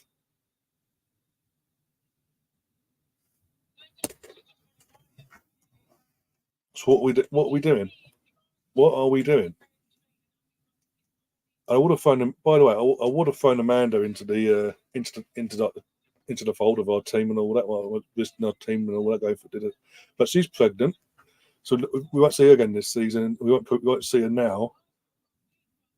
In March, we won't see her until next year, potentially. because only 9 months, depending on how pregnant she is currently. Then you got maternity again with her when she gives birth to her baby in the winter of this year, November, between October onwards. So you're not going to see Amanda down until January. So again, we've got to spend. So again, I'm not going at Amanda either, by the way, for saying this, but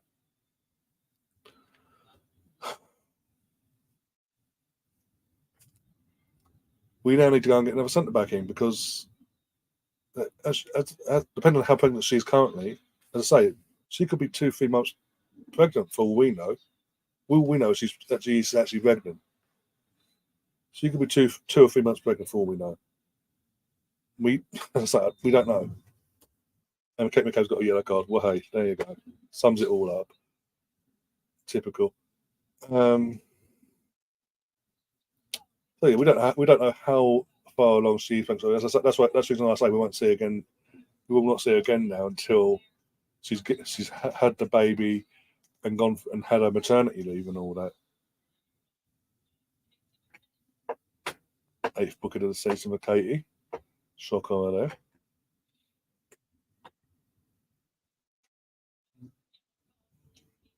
What happened to Chelsea? What happened to Arsenal? The next goal will be important. But this is what you did to us at the Emirates. We missed in so many players. That isn't good for me. No, this isn't. This really isn't. This is pathetic. I don't know if the whole Sockgate situation has gotten whatever went down before the initial kickoff and the half hour we had, then had to wait to be told to change our socks and all that. I don't know how they took that, and in terms of in the dressing rooms and all that, and if there's any arguments, there's something it's just in their head. If that's the case, it's in their head. That's poor on them. If it's not, it's just poor. It's a poor setup from bloody Jonas. That's on him. But we've been 2-0 down since the 20th minute. Tactically, he's made no changes.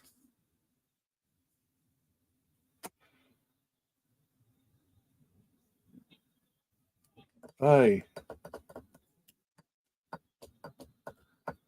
I think he needs to go. I personally think I said this when they gave him the new contract back in September.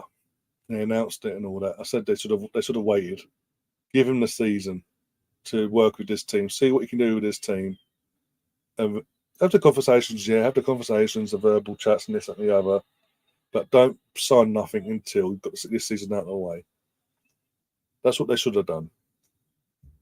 But no, because of the what he did last year on scraps in the end with no Beth, no Viv, in the end no Leah, Kim, and Nora. Oh no, we'll give you additions and we'll give you a new contract. So now, again, I cannot make this more concrete. He needs to be sacked. He needs to go. Simple as.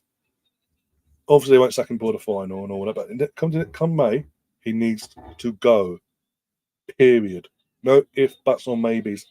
I don't care if by some miracle we turn up in the cup final and win that at the end of the month. I don't care. He needs to go. He gets found out too easily, time and time again.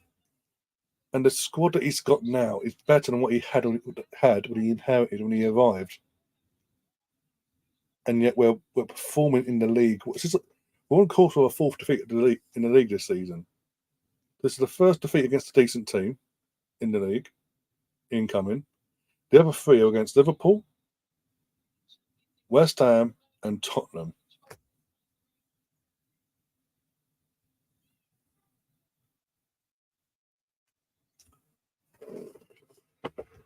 What does that tell you?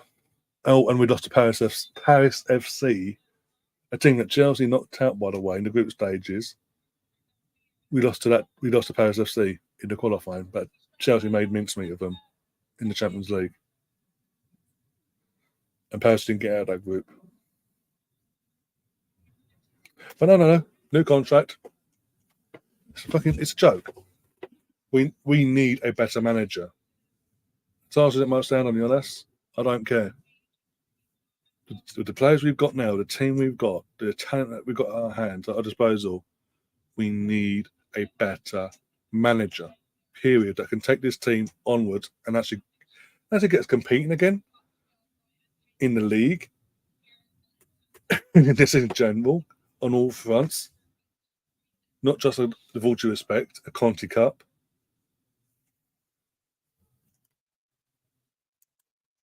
What do you say at the title, WSL title? Yeah, we've been technically we've been out of it since we lost to Tottenham.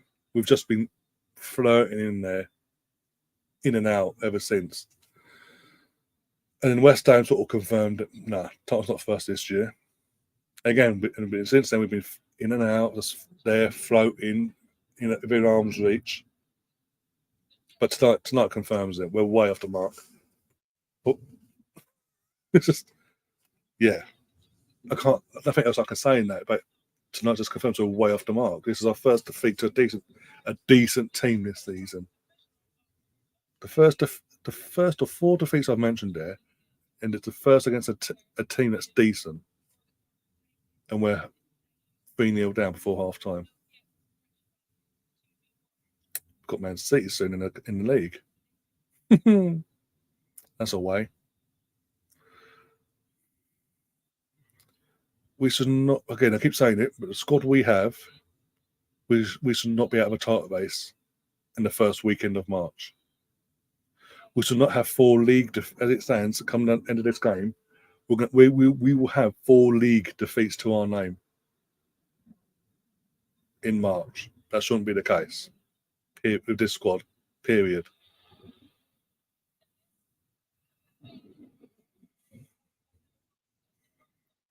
And like I say, this is completely role reversal. What we did, like it's been mentioned from Rudy. This is what we did to Chelsea at the Emirates in terms of how Chelsea are playing tonight. It's how we played at the Emirates. What I don't get is, all jokes aside about socks and all that, is why tactically we know that's how we can beat them. So why aren't we doing that tonight? Why are we effectively just bent over from the first minute and gone, yeah, you have the 3 points. Yeah, you have the goals. You have the swan song, Emma. You push yourself towards that title before you leave.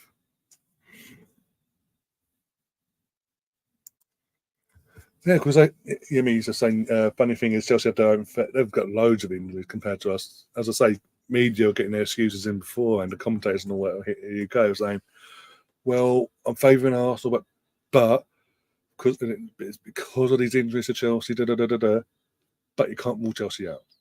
But they already got it in there about the injuries, just in case we did turn up tonight. I mean, of all due respect, apart from Laura, who's on her way back from her ACL still, and Viv with her setback, and Amanda being pregnant, and we don't know what's happening with Leah Hurling, by the way. Apart from them 4 players there, we've got a fully fit squad. Yet we're playing tonight like the team that's on our knees with injuries. So what's the common denominator? The 2 managers. One has high. No matter what we think of her as a person, in terms of Emma Hayes and her faults, like she mentioned yesterday, and all that things like that. That aside, she has as a manager, she has high standards. She demands, no matter what, no excuses. Get the job that we come together. We're a team. We get the job done. Jonas hasn't got that mentality clearly, and we haven't got the fucking injuries that they've got. It's a joke, absolute joke.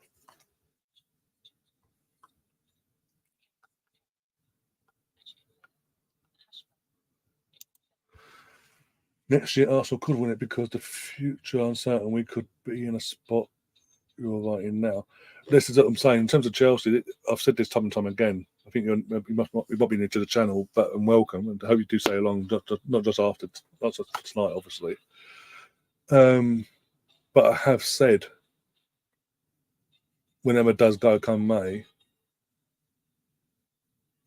we're gonna see the future of this women's team for Chelsea with who Todd brings in. Not just who he brings in, but it's going to be how long before he announces as well.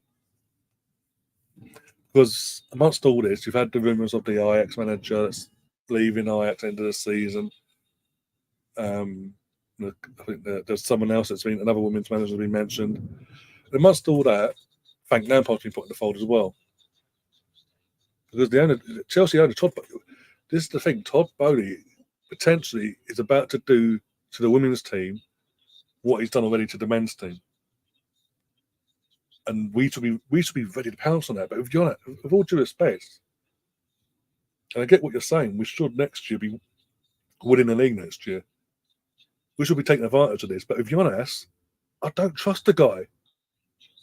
He gets the fact that we've had in the league, in all competitions, in all competitions, we've had the defeat to Paris FC in the qualifying for the Champions League.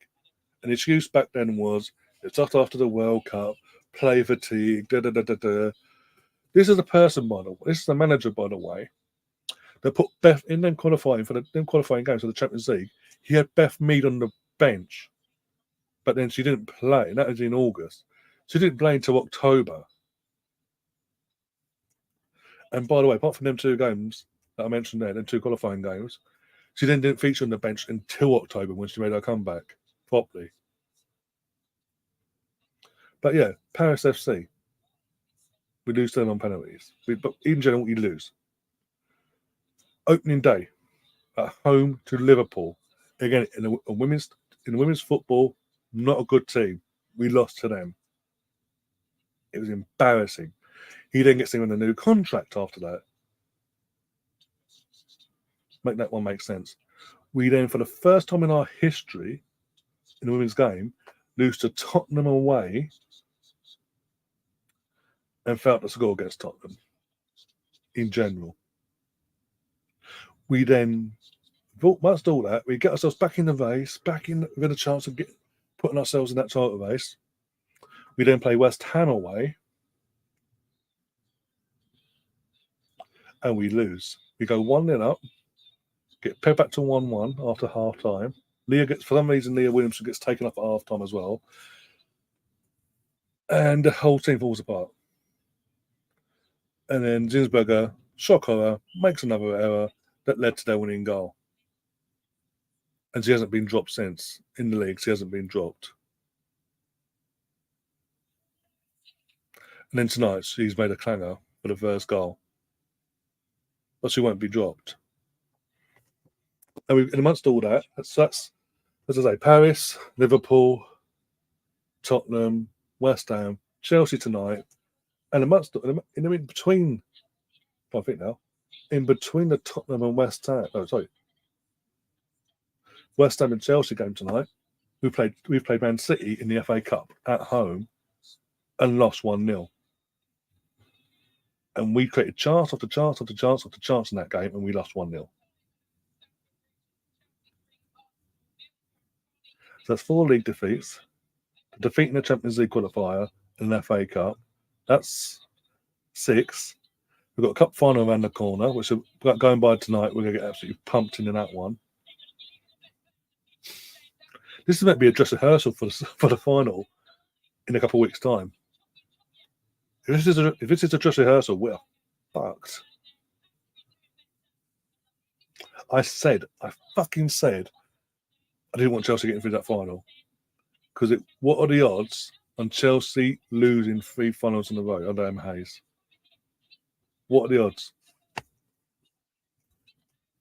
And we've got a goalkeeper that's on number 1 who saves the ball with both hands, and still somehow manages to let it backspin and go in. And she doesn't get up quick enough. She knows it's looping in, and she doesn't. And watching the replay now, she doesn't get up quick enough. Well, everything's okay, guys.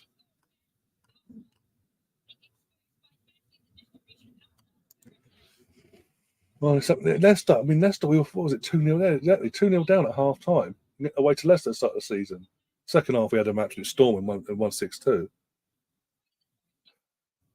We're not going to score anything. I would like to see us scoring. I know you're trying to be like, but no. Of course, I just would have told him, let's do this. Every coach manager says that. Only thing that matters is what you do on the field. But again, I get that to an extent. But at the same time, when things aren't going right, what is he doing? What's he saying to him? Because, West Ham, let's remember now, we were 1-0 up. We were it was 1-0 to us at half time against West Ham when we took Leo off. We took her off, and in 5 minutes we were 1-1, and then eventually went on to lose 2-1. But performance in general just went compared to the first half of that game. Even Tottenham last week, after the international, and everyone thought down to the internet, the quality of the game wasn't all that because the international break, they've been back for a couple of days and all that. What's the excuse tonight? Let's be brutally honest. Again, all jokes aside about the socks and all that. What's the excuse tonight?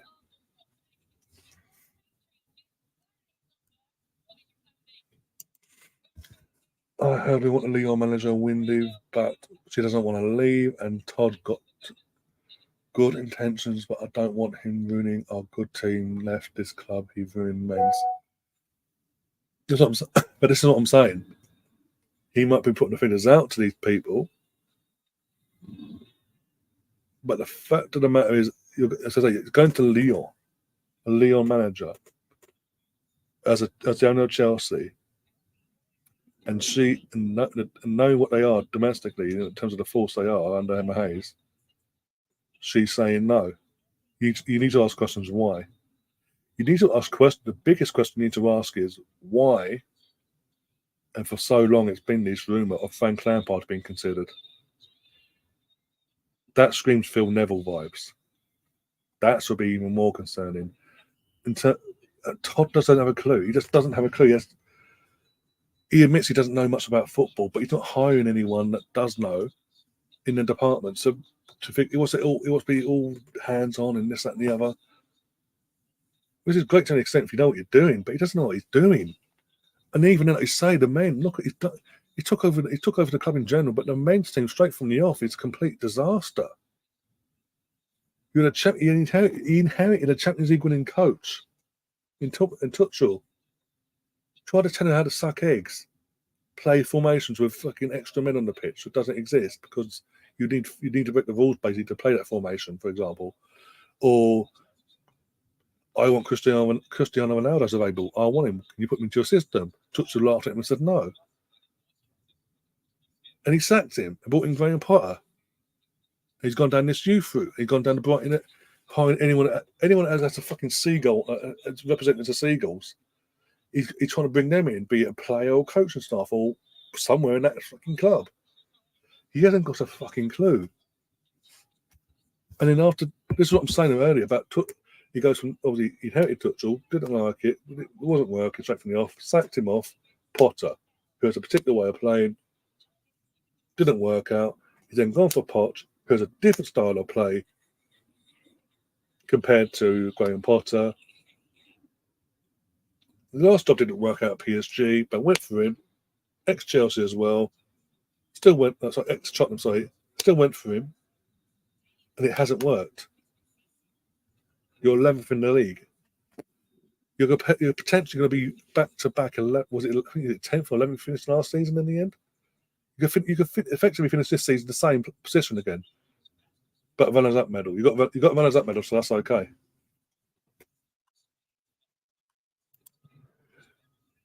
And that's why I think I do think he's going to absolutely screw the women's team over. Everything Emma Hayes has built is going to. I think that's why she's getting out of there because she can sense it's coming, and she's like, "I'm out."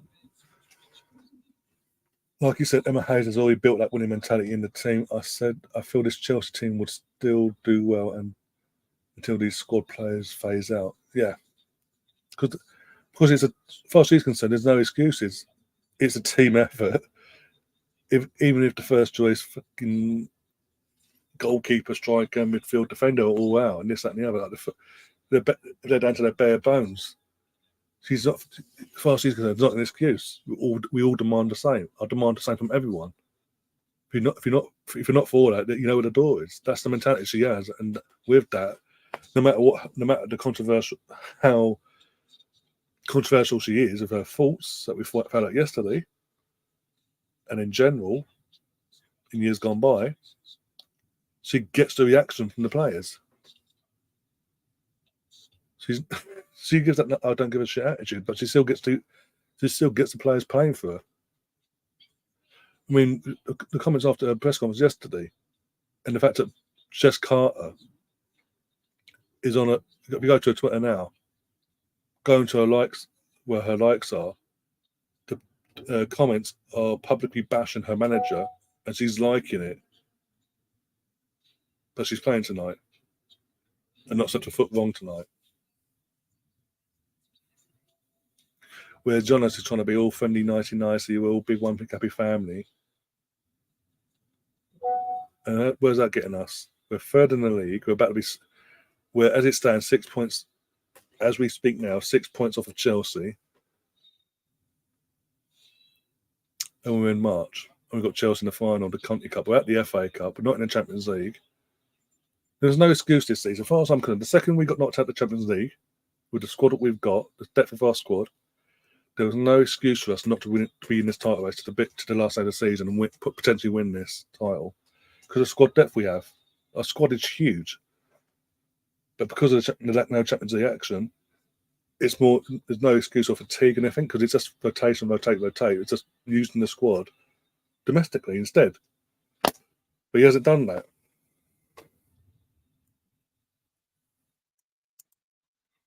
Three shots, one on target, 55% possession of the ball, versus 11 shots, 3 on target, 3 goals, 2 of the deflections, obviously we mentioned, 45% possession, each have 1 corner each.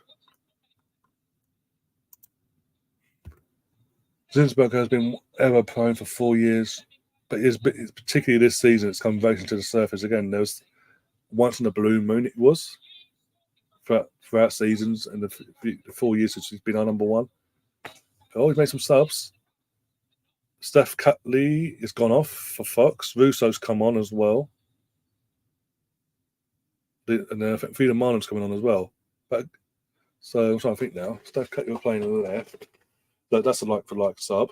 Emily Fox is coming on there because I'm assuming Katie will go to the left and Fox will go down to the right-hand side of the defence now. But it's effectively a like-for-like sub. I'm assuming Stina's gone off for Russo. So that's a like-for-like sub. And Amano, I assume for Belova. It's a like-for-like sub. Nothing changes. Tactically, Jonas doesn't change fuck all. Unless it's like 1-0, we're 1-0 down with 10, 15 minutes to go, and he's trying to prove a point. Like, I am trying, if you go. Yeah, I'm spot on. I am spot on with who's gone off and who went on. Like-for-like subs. He's given up on the game. He's doing like-for-like subs.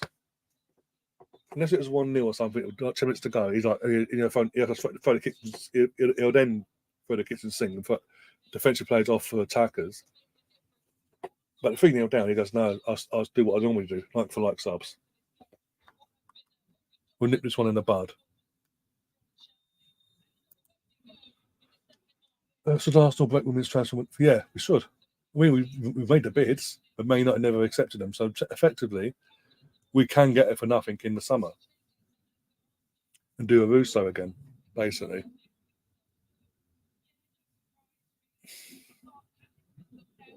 But do I trust the honest to see the deal through? No. Oh dear. But she would, even though she's just of her age or not, she'll be a short-term fix for a 3 or 4 year period. It's better than what we've got with Zinsberg, with all due respect. And I don't care if Zinsberg, Manuel Jensen's like that. I don't give a shit. Standards. She's not good enough. Since Zinsberg has been our number one goalkeeper, we haven't won a league title. And like we mentioned, she's got accidents in her. It's just this season, the more heightened, and we're seeing them more regularly, and that's concerning. But we give her a new contract.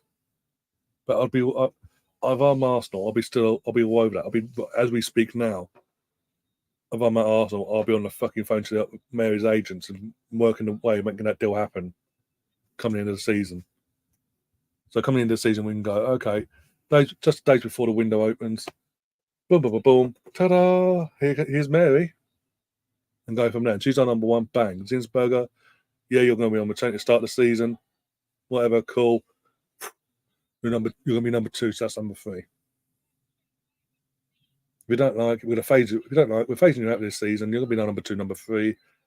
More likely number 3, because obviously Sabrina's still there, D'Angelo. If you don't like it, you know where the door is. Mentality. I don't care. It's all about the mentality now.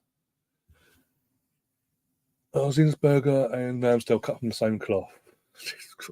No, because the difference between Zinsberger's just genuinely an accident-prone goalkeeper. Occasionally, she make a good shot stop once in a blue moon. The situation of Aaron is he's crap with his feet, but as a goalkeeper in terms of shot stopping, he's fucking brilliant. In terms of shot stopping, he's good. When he's on it, he's on it. But it's his feet playing with his feet that he's crap at. That was as we saw last weekend. So, whereas Zinsberger is just completely crap. Let's be brutally honest. Maria struggles with her feet. I feel Arsenal should look for a ball-playing keeper who plays strong as well, like Hampton. I think we've been linked. Like I say, we've been linked with Aston Villa's goalkeeper that they signed last summer, Daphne Van der. I can't pronounce her surname because I don't get tongue-tied and all that.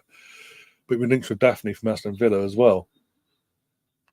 The young up and coming goalkeeper, but she's up there. She's actually genuinely up there with the best of the best.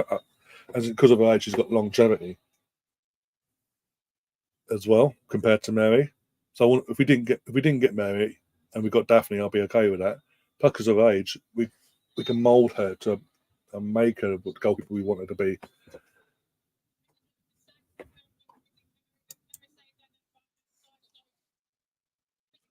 Todd Clark, Capital should just bought Brighton. The obsession is so strong.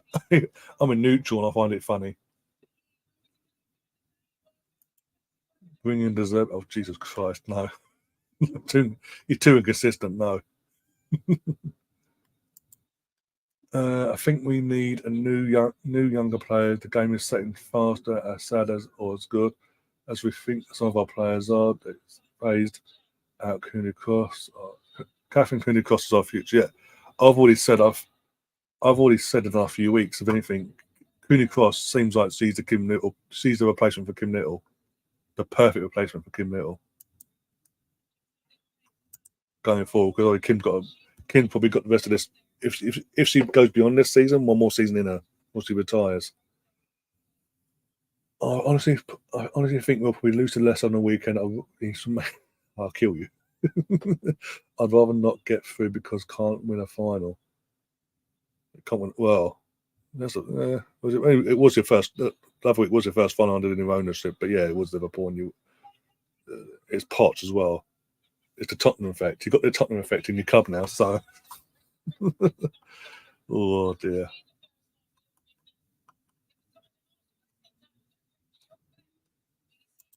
She can say, Emma can say what she'd like. Is that clearly? That's what I'm saying. Clearly, no matter what the players may feel with her comments, she's still got a positive reaction from tonight. She is on a booking. She is on a yellow card. She's got to be careful. We don't want to get in a red card now, do we? Russo, although not as much as an attacking threat as we would like, will do whatever for the team. But again, that's on United because we all know what Russo's capable of. We saw at United what she's capable of. If anything, the team that we have is an upgrade on what she had at United. With all due respect, in terms of the players we've got in and around her now. But Yana saying he's not utilising her strengths. He's trying to play in a way that doesn't suit her style at all. And he should know this. If he doesn't want to bend the knee and just go, you know what, let's have many styles of play, and we'll work with the strengths of the individual in terms of starting 11s, or whatever starting 11, that's the way we're going to play. If it's different, we'll do this, But he's not doing that. And that's on him. And that's, again, another reason why he has to go, because he hasn't got, apart from a plan of one, what else has he got to get? What does he offer?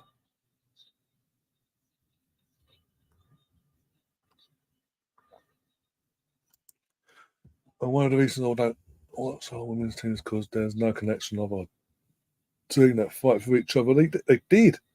We had this, and then Jonas is just grinding it out of us. I don't know how. We're getting Beth back. We're getting Viv back. We did have a back and then got it set back, but Leah back as well. Kim's back. Stephen's in form. But he's demoralised. He's so demoralising, clearly, because just look at the levels of performances tonight. How can you go the performance of a lifetime against this team at the Emirates early on in the season to the polar opposite tonight in the space of 2.5 months?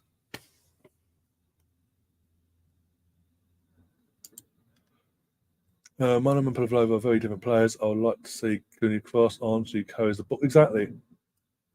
But he doesn't want to do it. He doesn't want to change that. He's like for like. His subs are so predictable. This is another thing. She's just Claire says, does anyone know where Leah Herding is? She's disappeared off the face of the just completely vanished. There's no mention of her being ill. There's an injury situation. Nothing. At least with Amanda, the last few weeks, it's been she's ill, she's sick, until a couple of days ago when they announced that actually she's pregnant. That's the reason she's been playing. At least there was something there. Until we got the full information recently, there was something there. Leah Hurling just went from being playing, either starting or coming from the bench, and she's gone from that to, almost 4. Lotta, get rid of it. But we've gone from seeing Leah Hurling bit part as a sub or the occasional start here and at the start of the season to nothing. Gone. Vanished. Just vanished. Not even in training picture. No training pics, no training vids, no nothing.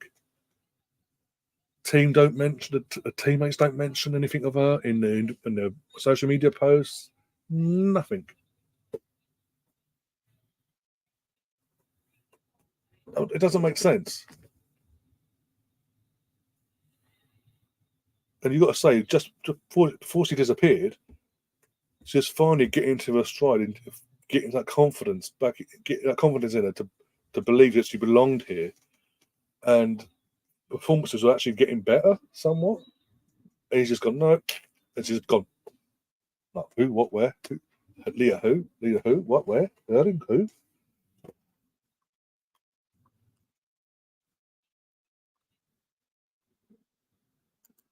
I would have tried Stina and Roos up together. I think they complement each other well.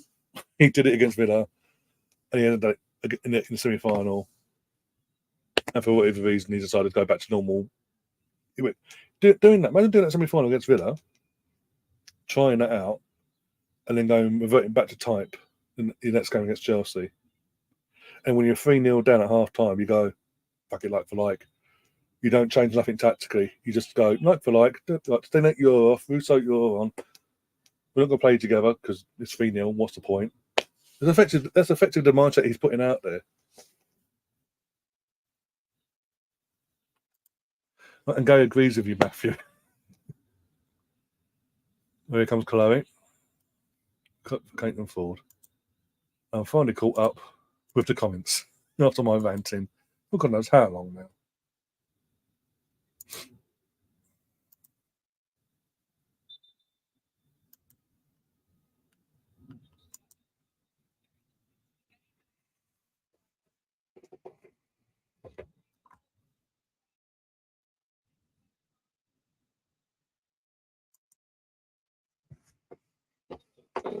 Oh, dear God. Breathe, home, breathe.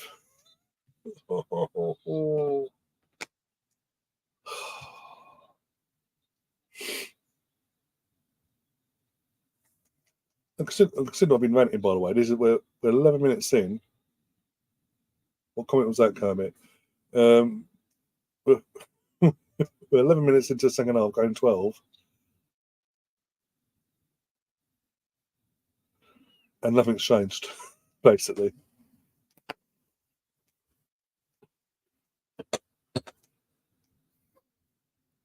Hang on, what was your comment? Let's have a look, quickly. What's that? Oh, I see that. He said evening to the gents and the ladies. Yeah, okay.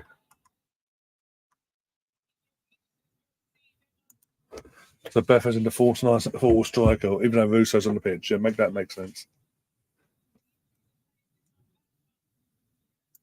Gav's having a party. Of course he is. Oh well, Gav. You can have this one because the men aren't going to the men won't give you this when we play you in April or May, whenever it is, in the postponement fixture. Sort of in tomorrow. Sorry. Russo is the Arsenal Haaland. She could be under the right management. She could be in terms of goal threat, but no. Knowing the way going, Katrina score off the bench. Oh, don't! I'll cry. I'll take it. Arsenal are losing. I hear Jonas out talk. I'll be honest. I've been Jonas out from the get go, but I can't exactly know Jonas out when we win a game, can I? Jesus Christ! I'm not League Gunner. Jesus.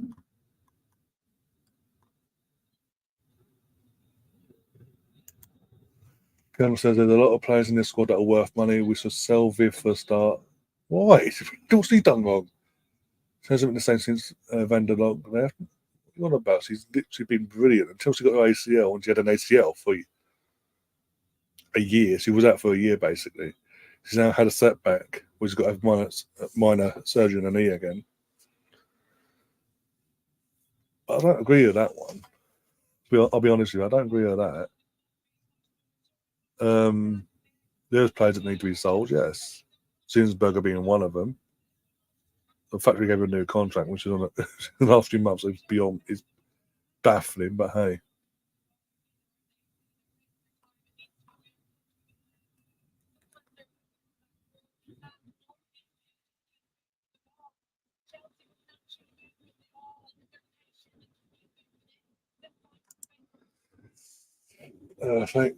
Thank you. Make sure MILF up the Chelsea curse socks and get into detail about it.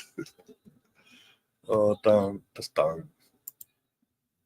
He gets a lot of shit in my comments, and he goes, I don't know what. Yeah, I mean, when Arsenal win a game, like he'll complain about something, but yeah, I can't think why. We literally win a game 6-0. Get off the pitch, da da da da. You prat, you this. I mean, what was it the other day? What was it on Tuesday? For the Watchalong penalty shootout, Odegaard scores to celebrate with the fans. Oh yeah, do something celebrations. Like, complaining about Odegaard scoring a penalty in the penalty shootout. You couldn't make it up.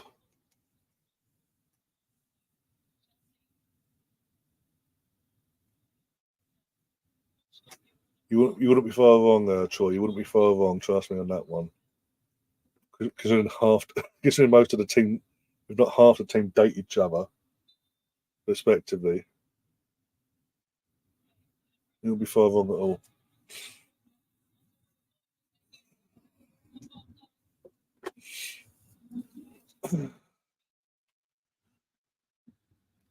Hype Man says, tear up that contract. Only players who don't make mistakes. Oh, people can make mistakes. Everyone makes mistakes. No one's perfect. Let's not get this twisted. Everyone makes mistakes. No one's perfect. But she makes too many mistakes. I mean, come on. I swear to God. Oh, now you're saving it. You saved that one and keep it out, but you couldn't save the one. You could keep the one. Oh, my God. But yeah, Zinsberger makes he's too incident prone. He's too incident prone. She makes Almunia look okay, back in the day, and that's saying something. Seems as a point blanker, yeah. Point blank range.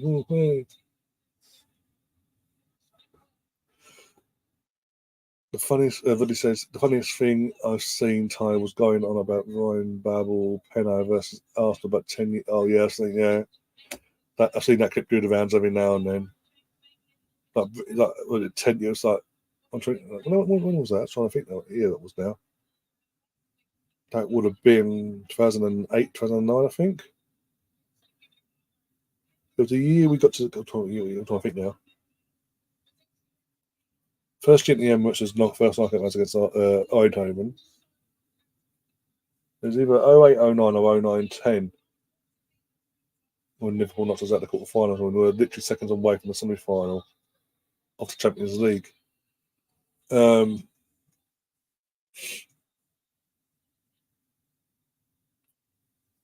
yeah, I agree. Don't get me wrong, it was a dive from Ryan Babel. Don't get me wrong, but you move on for fuck. Like in a moment, you're like, yeah, but 8-9 years later, still bring it up.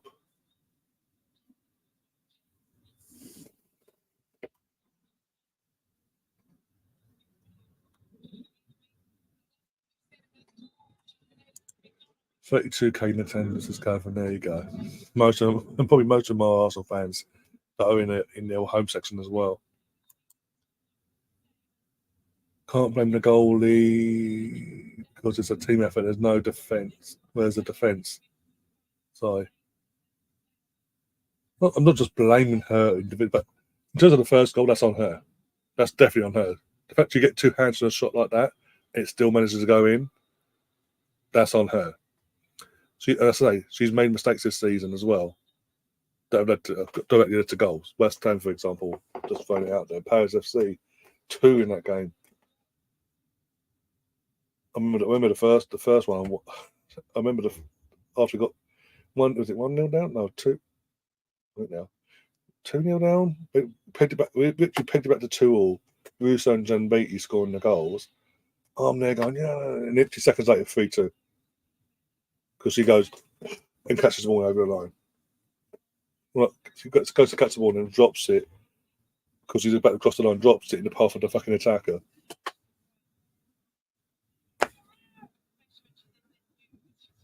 As I say, she individually, she's too incident prone to be for Arsenal to want to win league titles and Champions Leagues, etc. Zinsberger does need to be moved on. We do need an upgrade there. That's my point. Yes, the other 2 goals tonight, that's on the defence as well. You can't blame Zinsberger for the second and third goal. That's on the defence. Second goal's on Leah for not playing the offside properly or marking a player. And the third goal's on all of them. In terms of the outfield players, that's on all of them because they've allowed that whole situation to play out the way it did. And again, there's no reaction. We're 3-0 down and we're 64 minutes into the second. We're 64 minutes in. We're 20 minutes into the second half nearly. 20 minutes into the second half nearly. And there's no reaction. There's no nothing. We're not trying to do anything to change the game. The subs are like for like, and that's on Jonas. But the team itself are just doing nothing to try and change this. We're being out-muscled left, right, and centre. I mean, our midfield is like getting played through like a knife through butter, but no, everything's okay. In the world of Jonas. Oh, Tom, I was at that game, Arsenal v Watford, and we lost. Was it 2017 or something like that? We lost it. I got home and I literally saw when I got home from that game, and that clip was doing the rounds on social media. I lost my fucking mind with the guy. We can't forget it was raining, literally the same rain that Watford played in and what beat us in on our turf. Yeah, with championship-worthy players. With all due respect, championship-worthy players.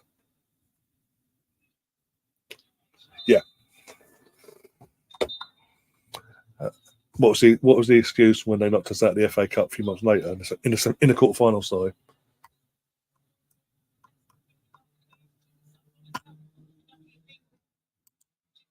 There's a switched off. Claire, there's a switched. their entire teams have switched off. They've not been at it at all. For whatever reason, with the socks or whatever, they've just decided, no, it's not for us today. We're doing nothing. Chloe's been booked as well. First game back, she's been booked. But it's just nothing.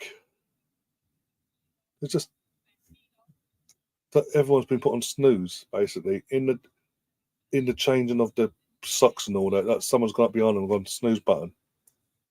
And no one's thought, let's check that and try and put some back on it. There's no reaction whatsoever. Chelsea have literally took their foot off the gas to an extent, and we're still making it hard for ourselves.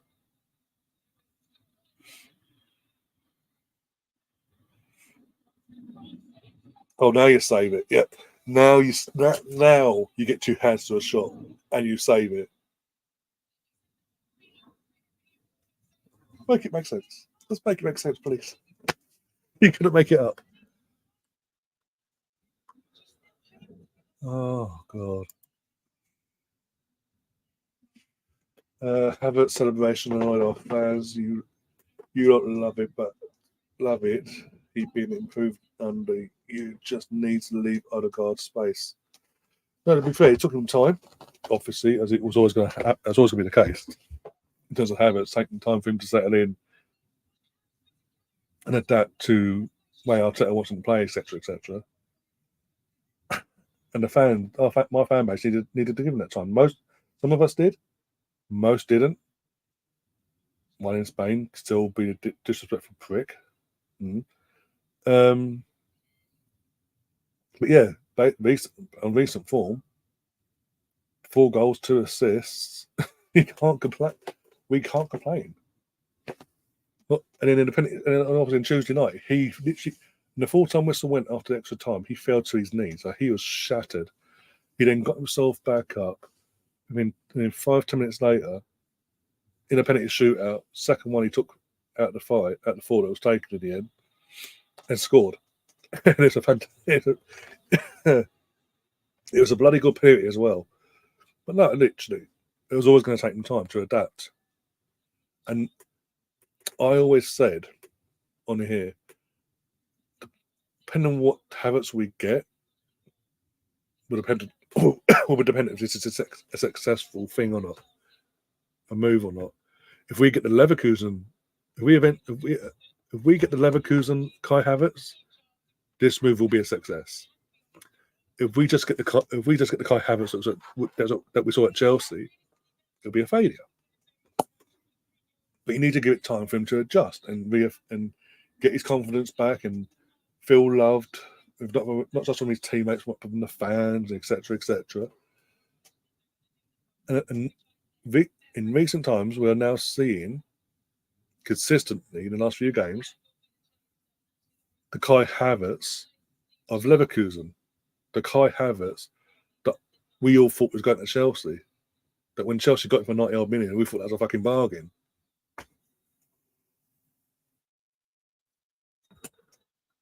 But it's still early doors and all that. We game by game, bit by bit. But right here, right now, we've got nothing to complain about with Havertz at the moment. Zinsberger trying the Onana technique. Oh, God. Yeah, just but this time she runs after it and catches it.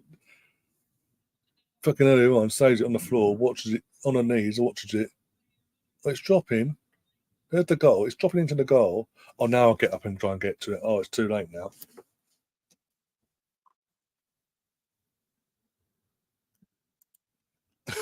that would be something. That would be a hell of a book. You heard of Where's Wally? But what about Where's Hurling? Jesus, that would be a hell of a book. Never find her, never see or hear of her ever again. For a small price of $5.99, where's he? Can you find Leah Hurling in this book?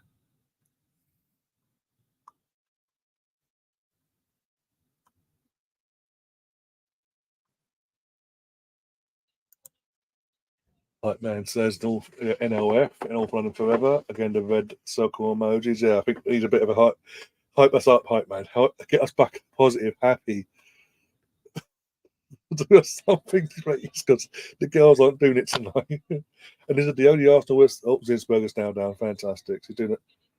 Zinsberger's now doing the I'm injured. I need to get out of here. So you're tapping out, are you, Zinsberger? Okay, cool. There's Cooney Cross, who we should have seen at half time, but now I've seen with 90 minutes to go. And Leah Walter goes off. Okay, that makes sense. I personally would have took off Kim, with all due respect. I know Kim's our captain, but I've not seen Kim at all in this game. Let's be brutally honest. I would have taken off Kim and left Leah Walter alongside Cooney there. But Manu's now doing, I'm tapping out. I don't want to be on the pitch now.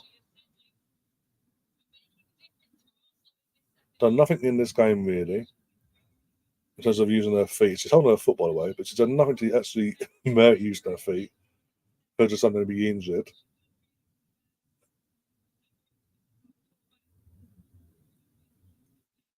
The last thing she did was that save about 5 minutes ago, and suddenly she's on the floor like, no, my ankle's gone. Get me off. Tapping out. Don't want that mentality. I'm sorry. Or she'll do this. I'm injured. Okay, I'll play on now. So it shows the fans behind that goal in the shed end, the Arsenal fans. I powered on through, girls and boys, and everyone and non-binaries and da da da. I powered on through. I worked through the pain in the end.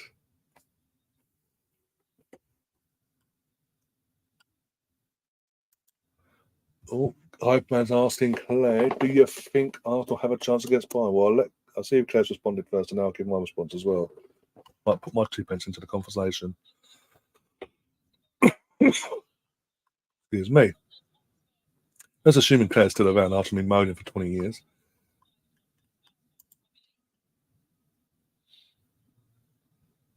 I mean, on literally got over 1,000 people watching this between YouTube and X, which is mental. Nearly 11,000. Literally, we're 4 viewers away from 11,000 viewers watching live.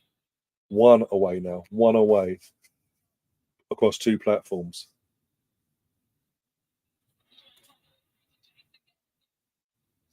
I mean, I've got 3 dislikes on YouTube because I've not shown the game, but that's never matter for not showing the game. But I'm not breaking YouTube rules. Oh, Claire's back. Claire's there, yeah. And Woody put your 10 pence in as well, so I'll get Claire's response first. Claire says, Arsenal have got as much chance of us Bayern against Bayern as Herning coming on in the last 10 minutes of this. Really? Oh, okay.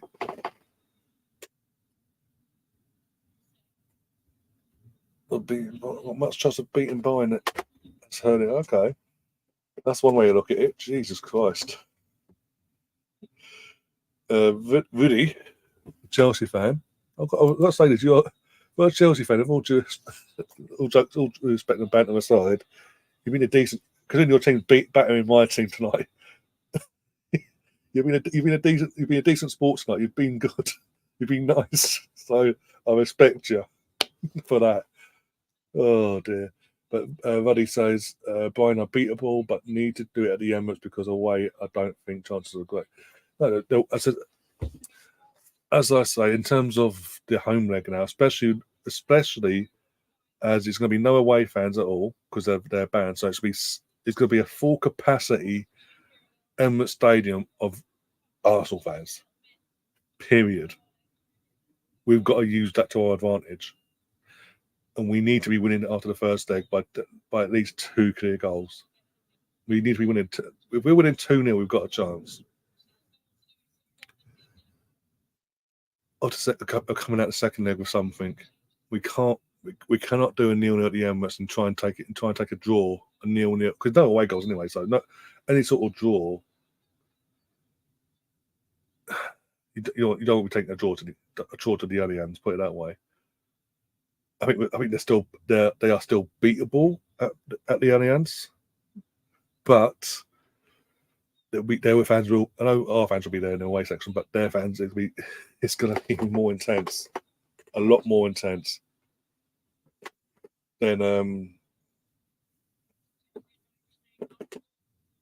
the Emirates, basically in that sense. That makes any sense whatsoever.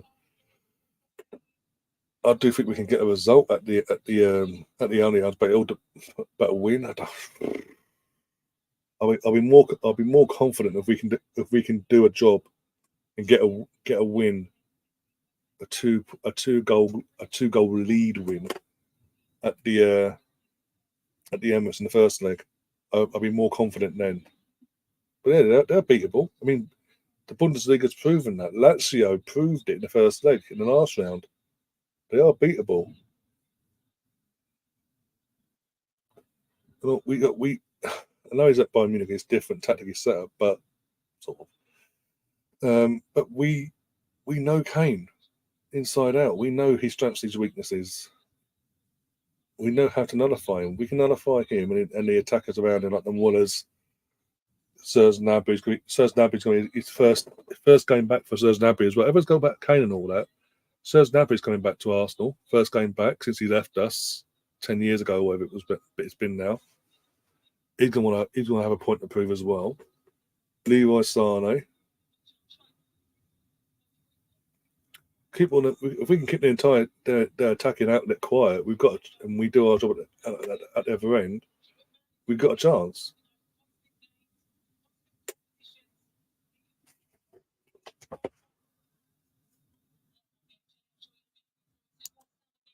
Sorry, my bad. I lost the word. No, these are honest. I'd rather be honest. Oh dear. Got to be humble, especially when we got a final versus you in a few weeks. Plus, mate, we're going by this performance tonight. You're going to pound us the final anyway, by the looks of it. So, Muggins is going to be fucking. That's the worst thing is the finals on the 31st of March, right? So I've got to do a live watch along. That is like, I think it's literally going to be one massive watch along in the end, like two games in one. The cup final and Arsenal and the men's team, Arsenal v Man City v Arsenal, sorry, all in one stream. So either I'm going to be doubly pissed or doubly celebrated or half pissed, half happy. I'm going to be dead. You think this is bad now? One game, jeez. Oh dear. This is concerning. I mean, at least I will say this though. Amongst all this, with 12 minutes to go in this game plus injury time, every Arsenal fan in the shed end, in the away end, they're all there. Not one fan's left. They're still there to the bitter end. Sheffield United. So there's a few weeks, plus our men's team probably wouldn't compete with you. I don't want Bayern to win. I do want Bayern to win, but I won't shout from the rooftop. But in Tuchel we trust. Well, you want to tell the Bayern fans that. Plus, again with the whole Bayern thing as well. Another thing that's going in our favour is the Tuchel's gone. He knows he's effectively been sacked for the end of the season, but still in a job. But he knows no matter what he does now, he ain't got a job at the end of the season. Come May, June, he's gone. He's looking for a new job again, basically. So he's got he ain't got that motivation anymore. There's so many aspects of this Bayern fixture we need to fucking pounce on. As I say, I've been saying today, if we were in terms of quarter-final draw itself, if we was to get a Bayern, City or Madrid, I'd rather have Bayern because, as I say, they're beatable. As long as we turn up and don't do a Porto over 2 legs. And obviously, if we get to the semi-finals, we'll see where the land lies in terms of the semi-final setup, basically, in terms of who's joining us at semi-final. Basically, we'll see the land lies there and go from that, basically.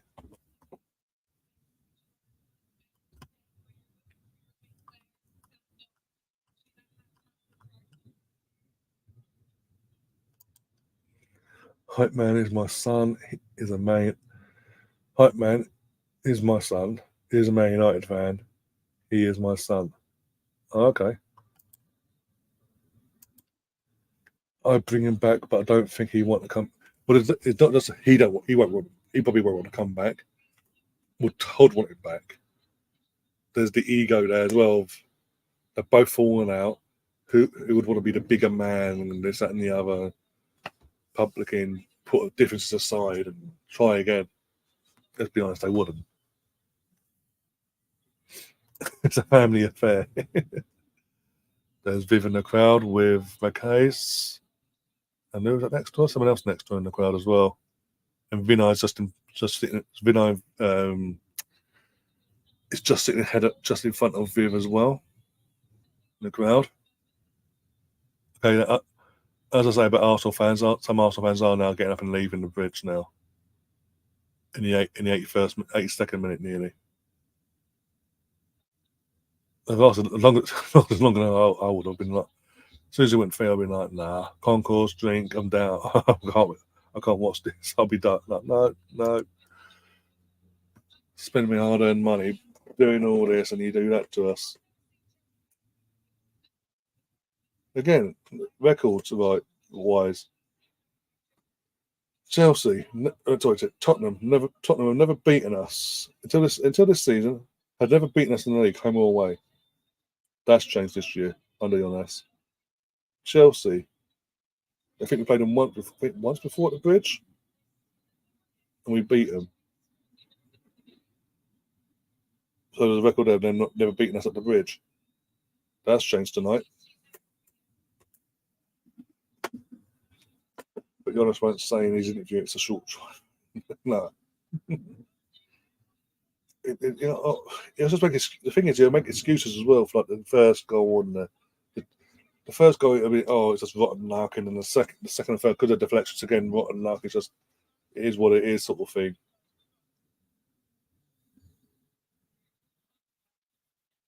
I mean, the shot Lauren James with a smirk on her face. Seriously, you wouldn't think again, like Emma Hayes. You wouldn't think she came from Arsenal in the first place.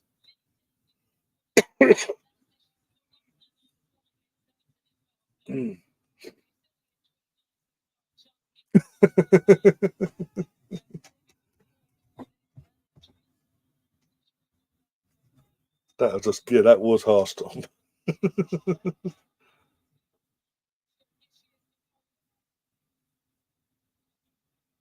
Oh, I can see it now. I haven't got glasses.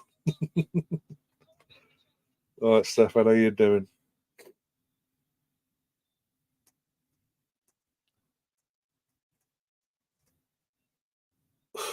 All right, well, we're fighting. Well, we're not even fighting for third. We've just got third, basically. We're not going to fight for second. We're at the title race. We're not fighting for second either because City will win at the weekend. So it's third spot, guys. Again, 2 years in the trot, we're going to get third. So we're going to have to go to qualifying bullshit again for Champions League next season. But hey, that's okay.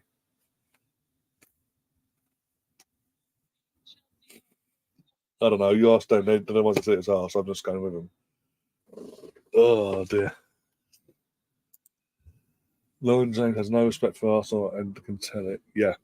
One much came from our academy. And the manager at the time, the previous manager, Tionas, who brought her through at the time, gave her some game time at the time before we got rid of loaned her out and all that. And she eventually sold her. Praised her. Every opportunity we was playing her, he was praised how fantastic she is as a player, the ability and what the potential is, her seeding. Never slagged her off once. And for whatever reason, Arsenal decided as a club to move her on to United and all that. And she's never forgiven us, clearly. Oh, Gaffin says goal. So I don't know if that's a good or a bad thing anymore. I don't really care. We've lost the game anyway. Risk 4, I'm going at. Risk 4. Put your earbuds in because the event's coming. I'm not celebrating if it's an Arsenal goal, by the way.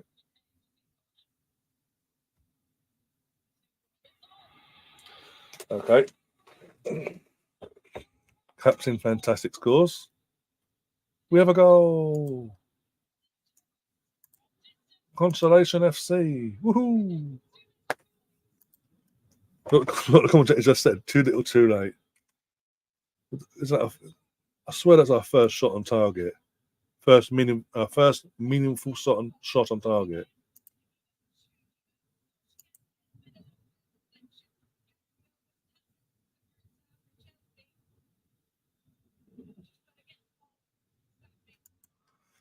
Probably because of somebody asked him to join Arsenal. He said no. A joke. No, it's a joke.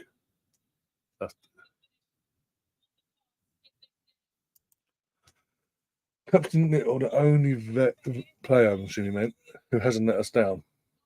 Yeah. And that's our second, because of injuries and all that, he said this season, a second goal of the season for us. The other one, I think, was the other one against United at the Emirates a few weeks back. Second shot on target overall. Now.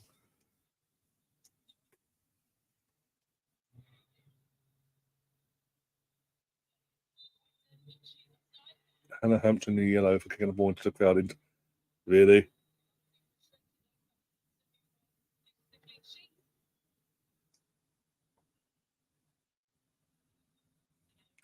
Where's the final being played? We'll show her. It was Selhurst Park last year. The final was at Molineux, Wolverhampton.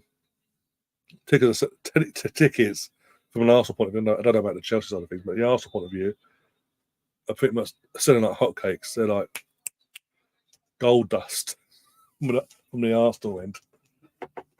But yeah, it's at Molineux and Wolves. And as I say, if it was like last year, where the final, like the men's team played one day, and then the girls played another on the next day or something like that, I might have tried to see if I could get up there with Lottie and all that. But could have got literally you've got Arsenal, Man City in the Premier League, and a cup final on the same day, literally next in terms of time frame as well, on top of each other. I sort of sacrifice, and I'm just going to be here doing both games in one stream basically instead. That could come back and bite me in the arse though. That could really come back and bite me in the arse. Rather Villa Park says Ruddy.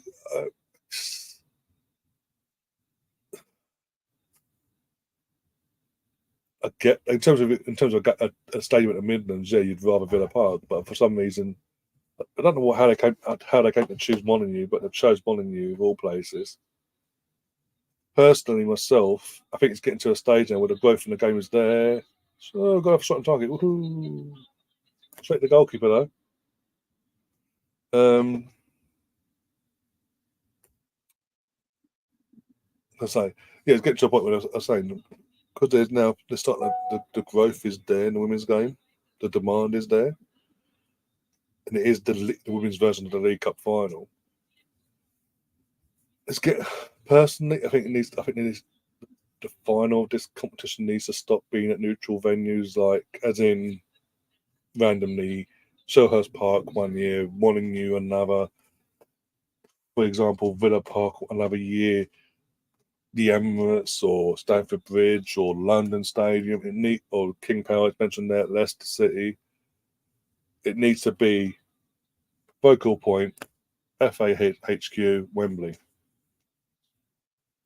Like it is the FA Cup nowadays. Because you've got to remember as well, FA Cup final used to be neutral grounds. Charlton Athletic, Sunderland, Millwall, you name it. It was there. Nottingham Forest, things like that. It always used to be a neutral, like random, a different venue every year, sort of thing. But now that's at Wembley, and it's for about a decade now. They've integrated it as the FA Cup finals now at Wembley. I personally think they need to go down the route of both finals, League Cup and FA Cup, being Wembley. And it might be further down the line as the game develops and it becomes more competitive. It might become a nuisance for other teams that are coming from up north down. But that's the price you pay, and the club do the right thing. They can do like clubs up north and the Midlands and all that coming down to London for the final at Wembley can surely set up coaches and all that for the fans to get in and take them down. So there's no excessive fees traveling from their respective part of the country to go to Wembley to see their team.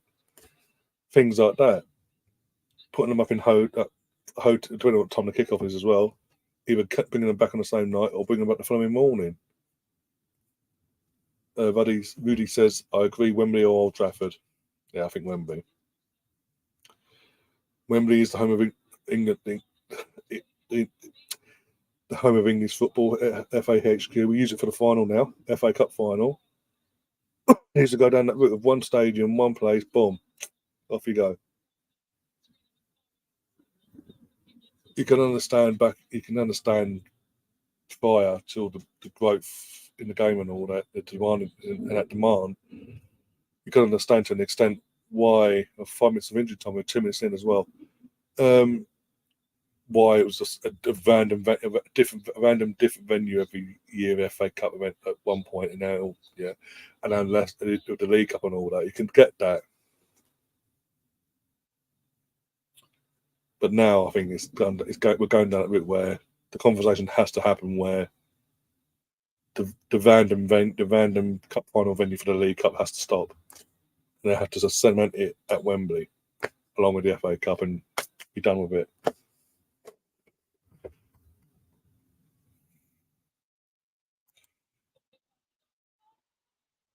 Yeah, over. This game was disappointing. We have not played like a cohesive unit all game. No, this is literally like watching Arsenal versus Chelsea from the Emirates game, but roles reversed. Even with the changes we made at halftime, tactical changes needed to be changed by the second goal. Yeah, that's what I'm saying. This is why I was ranting it for so long as I was. From 3-0 down, because 1-0 down, no reaction. 2-0 down, no reaction, and he just goes tactically. Jonas, where he takes blame, that doesn't change nothing. He just goes. Well, Emma's there turning to the guy and going, he's just like this. And that's on him. And he leaves it too late.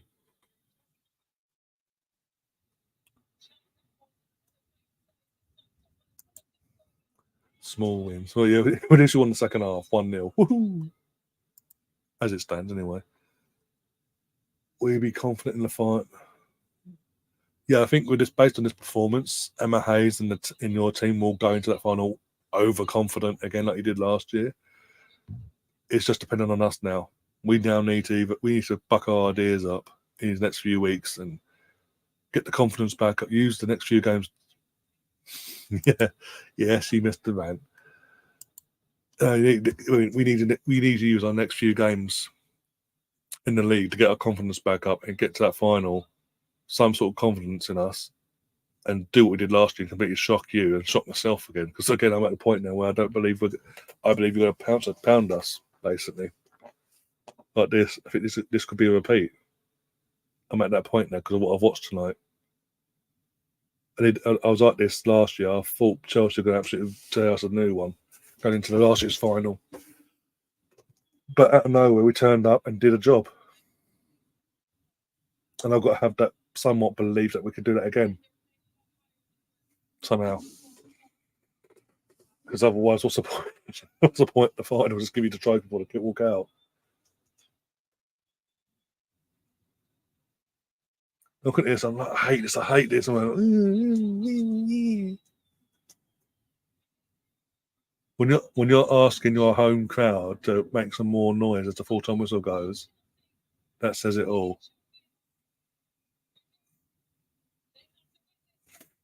And that's us out the title race. Full-time whistle has gone.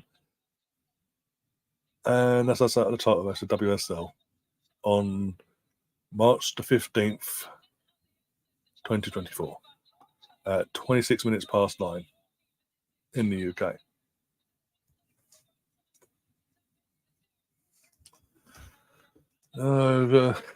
That's the 15th, right? So, we've got one game basically for the final because of the year. So I'm even double checking that now. I'm going to double check now who we got next and then WSL before the final.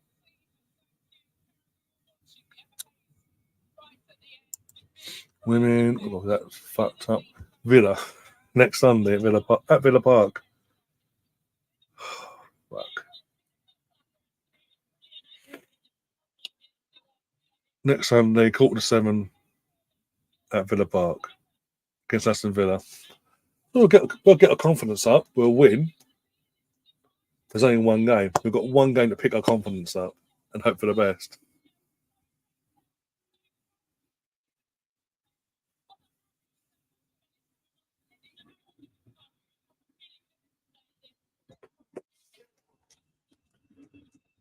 This is Chelsea. We have lost to a Chelsea side without Millie Bright, Sam Kerr.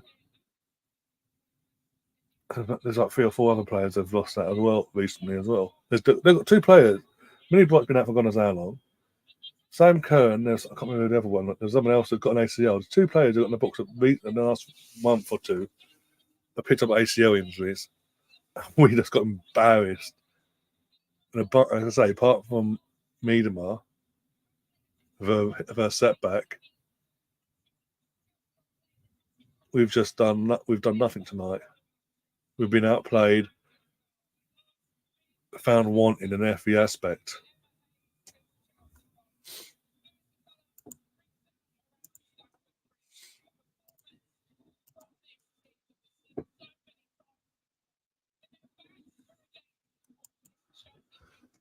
You get me just saying I'm dismissing the final where the final itself you'd hope to be a different game. If it's anything like tonight, we're fucked. No, yeah, you'd hope. I mean, last year sort of proved that, because going into that final, our form was woeful without going into that final. Performance-wise and in general, we were just woeful going into that final. And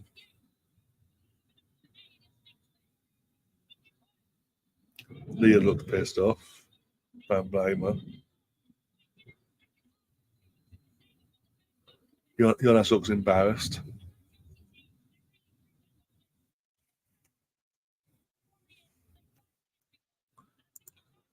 Anton says, Eidevall is small trophy merchant, Swedish leagues, Conti Cups. If you missed the entire show, I've been literally slagging the guy off the entire stream pretty much. Since gone 1-0, 2-0, 3-0, etc. And saying what I've been saying all season. Every time we fucking lose, I'm on repeat. Just press the fucking repeat button. I'm sick of it. He can't take. How is it with the team he inherited when he arrived to the team he has now? The team he has now is an improvement in terms of player personnel. It's an improvement to what he inherited, but we're going backwards in our performance and the results. Make it make sense. Because the first season he arrived with that team that he had, we lost 1 game in the league all season. Didn't win the title. We lost the title, and that's a game that cost us the title in the end. 4 draws and the rest we won. And everyone put it down to too many draws and a defeat. Birmingham City cost us the title away. Last year, the excuse of Bev and Viv, then eventually Leah and Laura catch up with the ACLs, and we lose Kim back into the season. But we won a Conti Cup, so there was the excuse. Got to semi-final Champions League, so there's the excuse. Oh, well, with all the adversity, he got sunk out of the team. We got a tune out of him, and look at the end of the season. We got 3rd. Wow. We'll give him a Russo. We're going to get. We're back to get Russo for him. If he wants Russo, we're going to get her. We're going to get X, Y, and Z. We're going to do this. We're going to do that.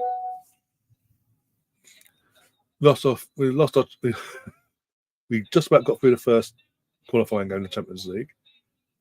Nice skin of our teeth. No thanks to Manu, by the way, in that game. We then get done over by Paris FC, not PSG women's team, Paris FC in the second qualifying game, and dumped out Champions League completely. Who, by the way, as I mentioned before, Chelsea then faced Paris FC in the group stage of the Champions League and dealt with them basically in both games, respectively. We then lose our first game of the season to Liverpool. 48 hours later, the club officially gives them a new contract. We then go and lose to Tottenham away for the first time ever in women's football history, in our club's the club's history at the women's level. First time ever. Lost, didn't score, nothing. We then somehow script our way back into a title race. We're going to a game against West Ham. We're 1-0 up. We're top of at half time. We're top of the league. We're obviously Chelsea and Man City still having to play each other that weekend. We fucked that up and lose 2-1. For some bizarre reason, he decides to take Leah Williamson off at half time, and the team just falls apart.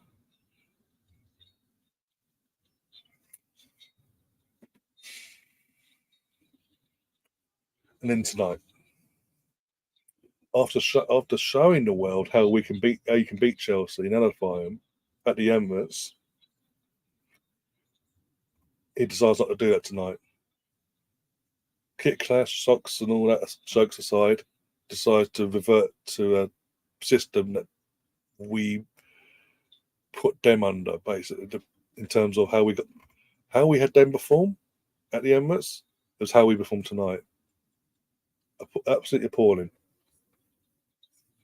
No reaction at 1-0, 2-0, 3-0, no service in the attack, getting overrun in the midfield, letting them play and dictate the tempo, not using recent events of Emma Hayes to our advantage, and just being awful, basically. And I never agreed to the new contract. It's well known in this channel, I never agreed to the new contract. They should have given him literally had it as it was before on his previous deal. It was running out. I know it's going to the last 18 months. After this season, he's got 1 year left or whatever it was. The deal was before. But with the improvements we made to the squad in the summer, they should have just given him this season to show what he can do with this squad and reevaluate. Have the verbal discussion, or by all means, have that verbal discussion of we want to give you a new contract, based on this, and all that. Have the discussion, but at the same time, don't have anything signed until you see what you can do with the team the squad that he's got. And if he's doing fantastic, yeah, you go, there's the paperwork, done, off we go. And if he doesn't do the job, you can easily just go, well, it's a year left, let's cut ties, let's move on, done. But no, Arsenal being Arsenal, Vinay being Vinay, has fucked us over because he's given a guy a long-term contract, and it's now going to cost us an arm and a leg to get him out of his contract, and then cost another arm and a leg to get someone better in to do fantastic with this squad. Because we've got enough. In terms of player personnel, we have a fantastic squad. We just need a manager that knows how to utilise that squad. Simple as.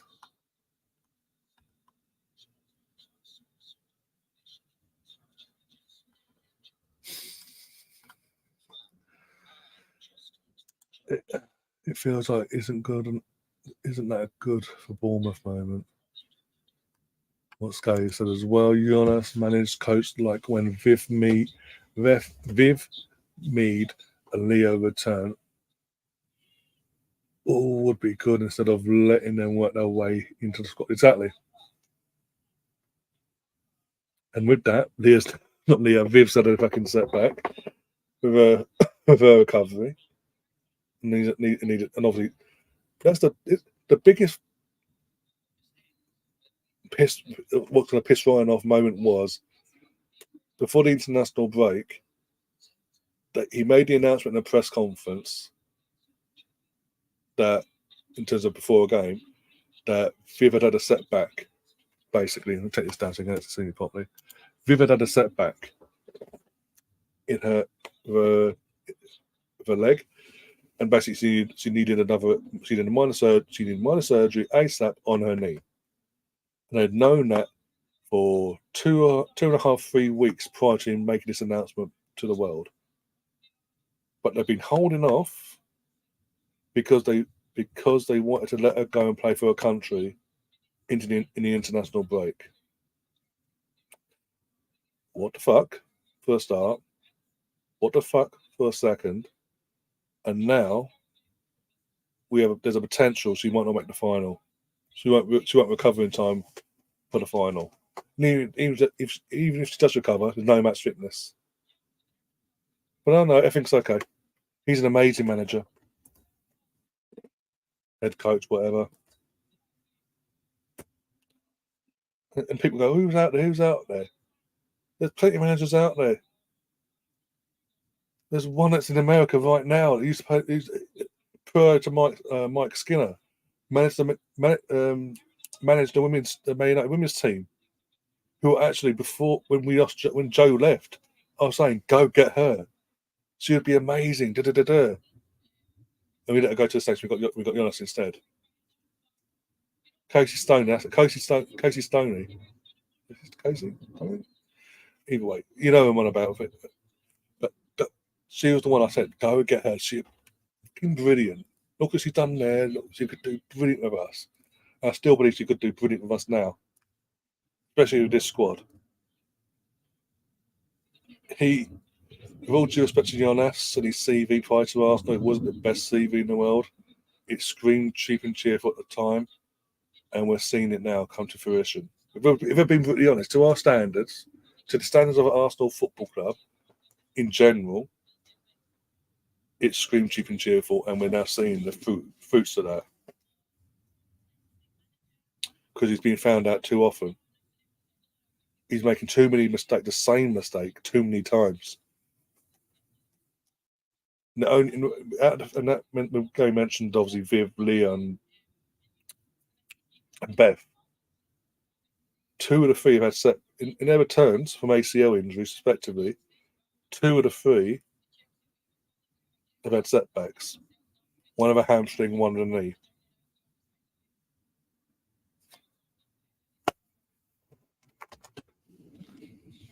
As I say, you've got to go. No matter what happens in 2 weeks' time in the final, no matter what happens now in the WSL as well, because we're going to finish third. There's no way to bottle that. Fucking hell. But third's not good enough. For the squad we have, third is not good enough. Not even a close third to first. It's way off the mark.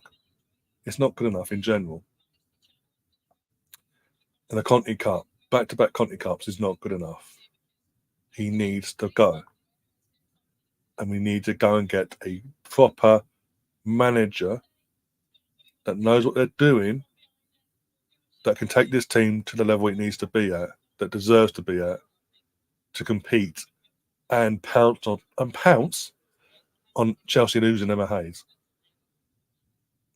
Because even with Emma Hayes going and we not knowing what's going to happen right here, right now as we speak, with her replacement, we don't know how bad of a fall off Chelsea could have. And I don't trust Jonas to lead this team to take advantage of that and lead us to a league title. I don't. How can he go in? This is his third season. Yeah, this is his third season in charge. When first full season, we finished second by a point in the end, with one defeat to our name in the league. We finished third last year, and last year was the excuse of the ACL curse and all that. But we won a Conti Cup. But it was way off the mark in terms of title race as well. We are now currently third. We're at the title race since March, and we could lose. We might win the Conti Cup, we might not. But even if we win the Conti Cup, with how far off we are with the title race in the league, it's still not good enough. He needs to go. We're going backwards. It's just not good enough. He is not good enough to. He's a stopgap manager. With all due respect to him, he's a stopgap. He gets the foundations in place. Apart from that, that's what he's good for, Arsenal. He's got the foundations in. He's got the players in now. Someone else, he needs to go. Someone else who's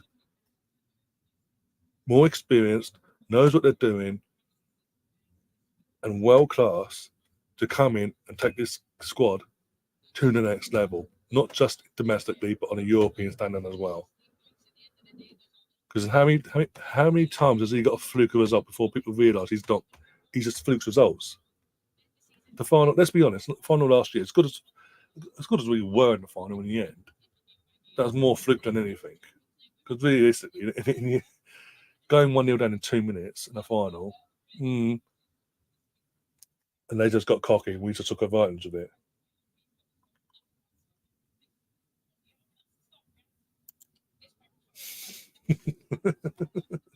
You know me too well. Well, no, she wasn't. Anton, she wasn't. How can she be ready to start a game like this at this magnitude, be it Kings Meadow normally or tonight at the Bridge, when she had a setback in her fucking in her recovery from her ACL because Jonas in his infinite wisdom rushed her back the first time round to the point she had a hamstring injury. And she had like a fortnight off of playing football, and she's been put back in the top Northland Derby starting. It's nuts. It's pathetic. It's a joke. But that's on Jonas. Again, that's individually on Jonas. That's on him. He made that decision again.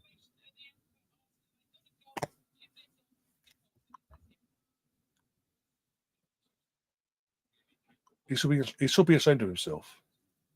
But he'll make excuses. He'll be poor luck here, a little bit like there. Jonas killed a former Blackstonians and Mana built last year. Mana was our best player last year. And then this year, shadow herself. Now he's got nothing. But that's on him. Again, that's on him. But now, Arsenal put themselves in a situation where obviously the standards in terms of performances and results, they're not to the standards what we're accustomed to and what we should be aiming for in general at this club. Not just at women's level, but in general at this club. And they've now put themselves in a position where they want to get rid of him. They don't have second thoughts. They've now got painted arm and a leg. Whereas if they just not given the contract, the new contract, it would have cost them far, far less for a manager that had 11 months league contract after this season left. But that's on them. But if they have high standards, they're going to have to find the finances somewhere and bin him off. And if I was them now, as we speak tonight at 9:45 on the 15th of March 2024, I'll be putting feeders out now. I will be personally at that club right now, getting a list together, a top 3 list, and putting the feeders out there to replace him. And once I've got the feeders out there and get the responses back, and then add the interviews and decided who I want to replace him, I'll be calling him for a meeting at first prompt moment and telling him, sorry, we're not happy. As a club, we're not happy with how results and performances have been this season. You've got a few games left, but after the last game of the season at Bournemouth, you're gone. It's all done and dusted. This is who we've got in to replace you as well. It's all been dealt with. Here's the settlement to pay. Off you go. Good luck in your future.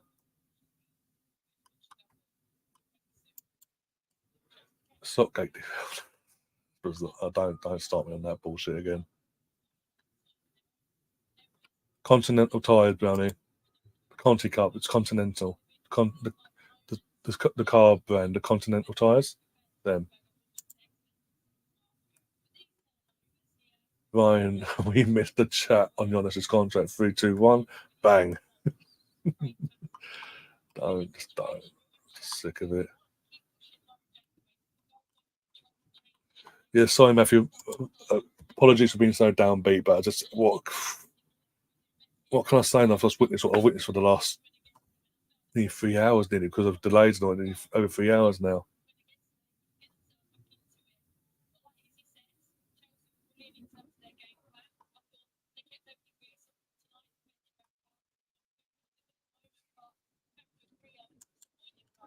Ryan, you're too harsh. No, standards. You're about having it's high standards. not just for the women's football history historically. Arsenal in general, higher standards, demand the best of the best. He's providing the best. He's getting found out.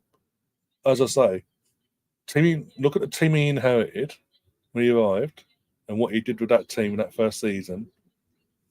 And we're two seasons later, in his third season. Look at the squad he's got now,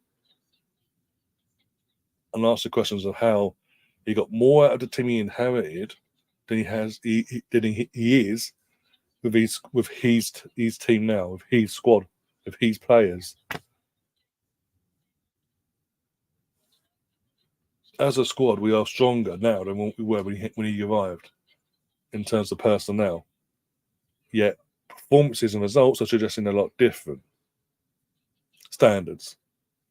He's not meeting them. He has to go. Simple as. I don't give a flying monkeys if he does win the Conti Cup. In terms of him saving his job, that's not enough to save his job. Conti Cup final is not Conti Cup. Winning that Conti Cup, if we were to win it in 2 weeks' time, is not enough to save his job, in my opinion. That's my opinion. People might disagree with me. It is what it is. But no, not for me. Not good enough to save his job because we're not in the top. We're not winning the title.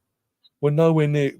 We're going to finish the league further off first than we did last year in third. Make that make sense, please.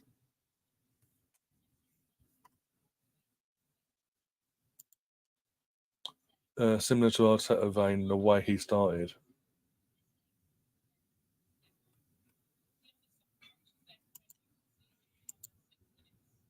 Not confident about the Conti Cup. I'm not confident after tonight. Am I confident? No.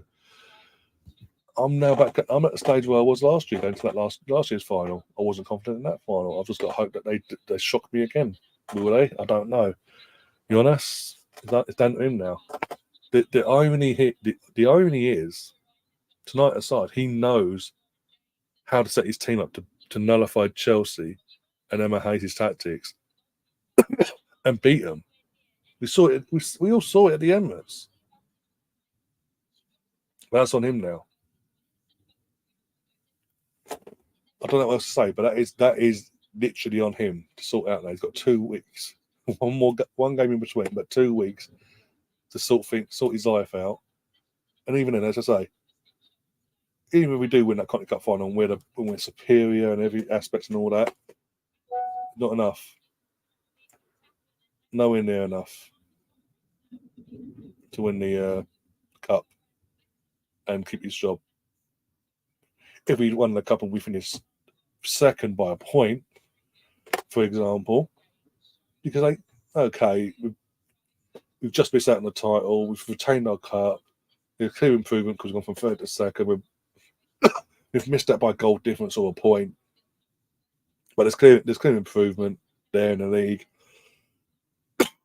compared to last season, and we've retained the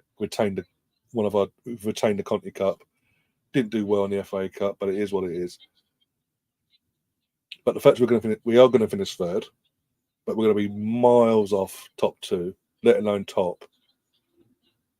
And if again, it's all big ifs at that moment. If we win the Conti Cup, we retain it. That's still not good enough because of how far we will finish off in the league, second and first. I don't know what else to say really on that, but that's the hard facts of the truth.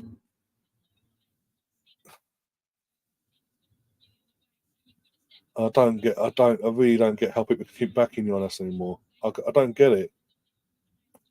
And anyone is still backing him and going, the excuses will be tonight. Oh, the deflected goal, like 2 of the goals were deflected. There's just bad luck for the first goal. No excuse. The performance, even that aside, the performance was crap tonight. Even if they didn't score them goals, we didn't deserve anything from that game because we were crap. Absolutely no reaction from him. In terms of going 1-0 down, 2-0 down, 3-0 down in that first half, there was no reaction from him tactically or the girls on the pitch.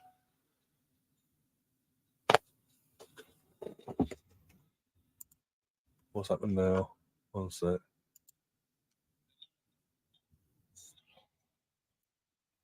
Coaching staff. James just getting it to bump from Lauren. Or Lauren James up to old tricks. I just seen someone literally, Catherine just put something in the group chat. And, I was just watching that quickly. But yeah, Lauren James up to old tricks. Even when winning, he's see you next Tuesday. So you say.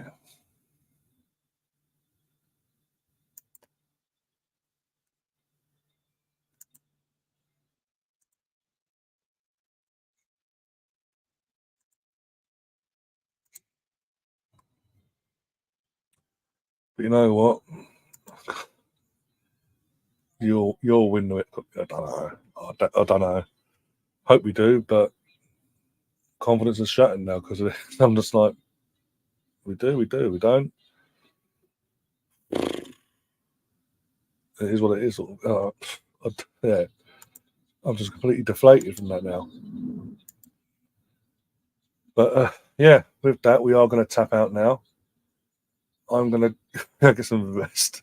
Got no more Arsenal this weekend, so make of that what you will. That's a good or bad thing. Oh God, I wish we had our game this weekend now. We may have that game tomorrow against Chelsea, so again at the Emirates would have been a good bounce back. But hey, it is what it is on that. Yeah, I don't know what to say really, but I will say thank you to the regulars and some of the new faces we've seen, Claire, Hype Man and all Hype Man TV, and a few of the others as well that have popped in and took part in the chat. And hopefully you do stay subscribed for the foreseeable as well. It wasn't just a one-off thing. Like you stay subscribed, you continue to support the channel because it'd be massively appreciated if you do. Again, the regulars like your Toms, Stefan, Gary, Alex, Matthew, Catherine, Pinky, even when she was in there early before she tapped out at 3-0 went to bed. It's massive. I massively appreciate your, especially with us as well, sticking by, keeping me sane and listening to me basically rattle off rant after rant effectively tonight because I'm just like, I don't know. If you'd all just gone like I'm now and left me know what I mean, literally just like, my head, I'm tapping out, I'm done, I'm little. I mean, I would have literally just ended the stream early and just gone down. Not for this life, but it's what it is. Everyone on Twitter as well that have been watching, thank you. Come over to the Mr. Arsenal podcast channel. Come subscribe. Support the channel that way as well. And give us a follow while you're over Twitter. Give us a follow. That'd be appreciated as well and help spread the word. I think now about I might do a neutral watch. I don't know yet. Depending on mine and other people's moods now. I might do a neutral watch along over the weekend, FA Cup wise. I might not. I don't know yet. I'll let you guys know on the WhatsApp chat and all that later on down the line. In terms of content going forward, we're going to have a show on Monday with myself and James Rowe. I'll sort that out tomorrow in terms of timings and all that. But yeah, more of a reaction to he's going to give his thoughts on Arsenal's Champions League draw and the European draws in general and who to look out for, not just in the Champions League for potential shocks, but Europa and Conference as well. And then the All Arsenal show on Tuesday is back to its normal schedule on Tuesday, 8:30, with Liam and G and their weekly roundup panel as well, which is to be announced on I think Sunday. They'll let me know who they've got on, but yeah, that's going to be dealt with on all that. That's going to be sorted out on Sunday, but obviously that's for Tuesday's show. And then, as I say, the girls don't play until next Sunday, so you've got the WSL match next Sunday. There's the international for the men, so I'm not doing anything. Fuck that go off Southgate. Jesus Christ, I've watched paint dry. Yeah, so we'll keep doing the content as much as we can as we can this week. This weekend going to the next week, and next week, all things considered. And then same again the following week. You'll go from there, basically, week by week, basically, with the amount of content that's coming forward, basically, yeah. I'm sure you will. I'm sure you will, Russ.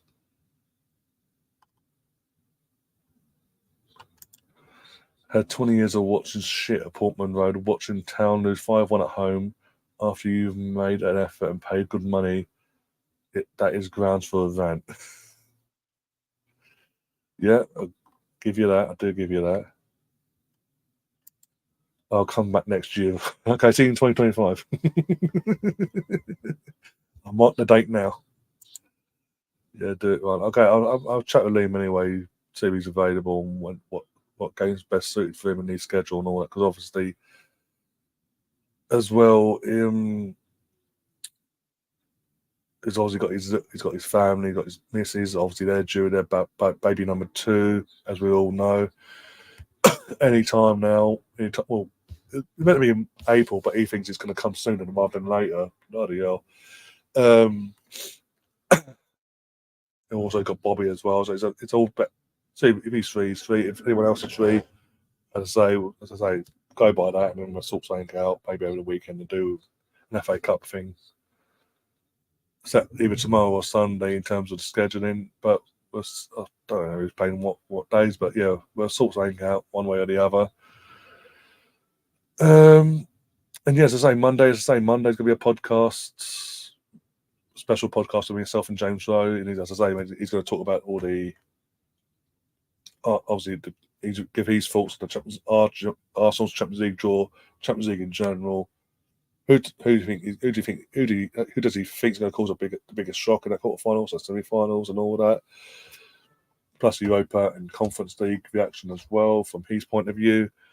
And then as I say, Tuesday 8:30, the All Arsenal show ran with Liam and G, and their panel and all that. Who they organised for the panel for this week coming on that one. That's on Tuesday 8:30. But yeah, apart from that, let's go by day after that. But yeah, apart from that, I'm going to tap out now. I'm getting out of here. Take care, guys. See you all soon. And as always, up the Arsenal. Come on, you guys.